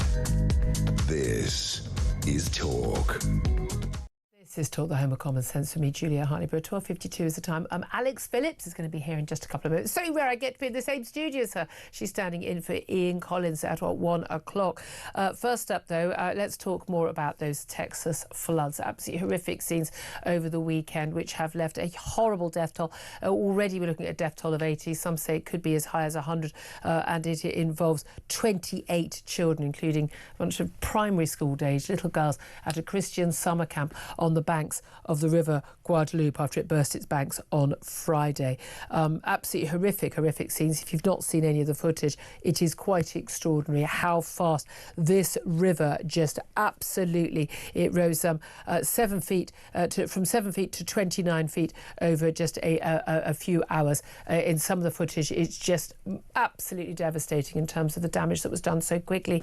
But there's a massive big row going on in the States right now about the cause of this flash flood. Well, let's talk to Andrew Montford, who's director of Net Zero Watch and joins us now. Very good afternoon to you, Andrew. Good afternoon, Julia. This is absolutely devastating flood, but very sadly, it's not the first time this has happened, and it probably won't be the last time this happens. But is it down to climate change, as has been claimed in many of the broadcasts about this? Well, this is a terrible impact of climate change, is how this is often routinely reported. But is that the case? No, it's not. While it is obviously a tragedy, and it is absolutely appalling, you can't pin an individual weather event like this on climate change. Yeah. What you would have to do is to look at trends in floods, and then you might be in with a chance of trying to pin it on climate change. But the fact is there's very little by way of trends in climate change. The Intergovernmental Panel on Climate Change, which sort of produces the official reports on these kinds of things, says that essentially there is no significant trend. It's a bit shy about saying whether it's up a bit or down a bit, but what they're saying is it's not big enough for you to be able to distinguish it from natural variability. And there is a lot of natural variability in these kinds of weather events, not just floods, but also droughts and hurricanes and all this kind of stuff. And then, of course, we get them on the TV much more now, and there's this harrowing footage as well. You can see the floodplain, you know, the floods just rising so quickly, and it becomes much more real to us than something we hear about 3 days later in the news and don't see any live footage of, don't we? There's been a big debate about whether or not this was also, we could have saved many of these lives, particularly these children at this summer holiday camp, if there had been more warnings and if those warnings had been listened to, because this is an area that it's known to flood when there is heavy rainfall. Months' rain in a few hours fell. There's nowhere for the rain to go in the earth there. It just comes straight down. The river floods. And that there were some warnings 3 hours beforehand before people were told to leave, but people simply didn't obey those warnings. Yeah, that's right. I mean, you can't sort of legislate against people ignoring warnings. Because they're not taking the warning seriously. They don't realise where they are is a risk. Yeah, that's right, and that is always a possibility. And this is, I guess, the problem that legislators and administrators have is how far do you go with trying to scare people? I mean, we know that if you try to scare people too much or too often, or you try to play safe, then eventually those warnings do start to fall on deaf ears anyway, because they just go, oh well, you're just trying to scaremonger again, and you can't stop your life. I mean, I think in reality, people probably have to accept that these things are going to happen. As you said at the top of the piece, it's not the last flood we're going to have, and it's probably not the last deaths from flooding that we're going to have. And that's just the way things. But in the last 100 years, we have seen an incredible change in the number of deaths that we're seeing from natural disasters like floods, like earthquakes, tornadoes, and hurricanes. That actually we're seeing, isn't it fallen by 99% in the last 100 years? So our ability to not just to control nature but escape the worst excesses of nature is getting better, not worse. Absolutely, flooding is something we are very good at. We build flood defences. The village where I live flooded incredibly badly just after the millennium. And they've put in flood defences and nothing has happened since. Yeah. We're very good at dealing with these things, which is, as you say, this shows up in the data. 100 years ago, 200 years ago, if you had a major flooding, then you had people dying by the thousands. I mean, you look at China a few centuries ago, you were getting hundreds of thousands of people killed in floods, and that just doesn't happen anymore. Because of humans' ability to deal with these things. Yeah, and those good old fossil fuels as well. Yeah, people hate that, but that's the reality. Andrew Montfort, Director of Net Zero Watch, thank you so much. 12:58 is the time. Sam Armstrong, it is the case. I mean, people will constantly go, BBC, of course, ravages due to climate change, but actually exploiting for political purposes the deaths of these little girls. It's sick. And how must the parents of these few girls feel to see that their daughter's death are being used as a political football by people who don't know them, know nothing about them, know nothing about that camp, probably wouldn't even have liked them very much. I mean, let's be clear, they were going to a Christian girls' camp in Texas. The sickness required to politicise this at a moment like this. Oh, well, I'll be accused of it, but no, I'm just trying to put some facts out there. It's an absolute tragedy. Your heart goes out to those families. But let's why do we, again, like with terrorism, why don't we prevent the next thing by actually using the resources we've got? Hugely grateful to you, Sam Armstrong. Always so great to have you on the show. I'm so excited. I never get to see her in the studio. But Alex Phillips is here in Collins. Hello. I feel like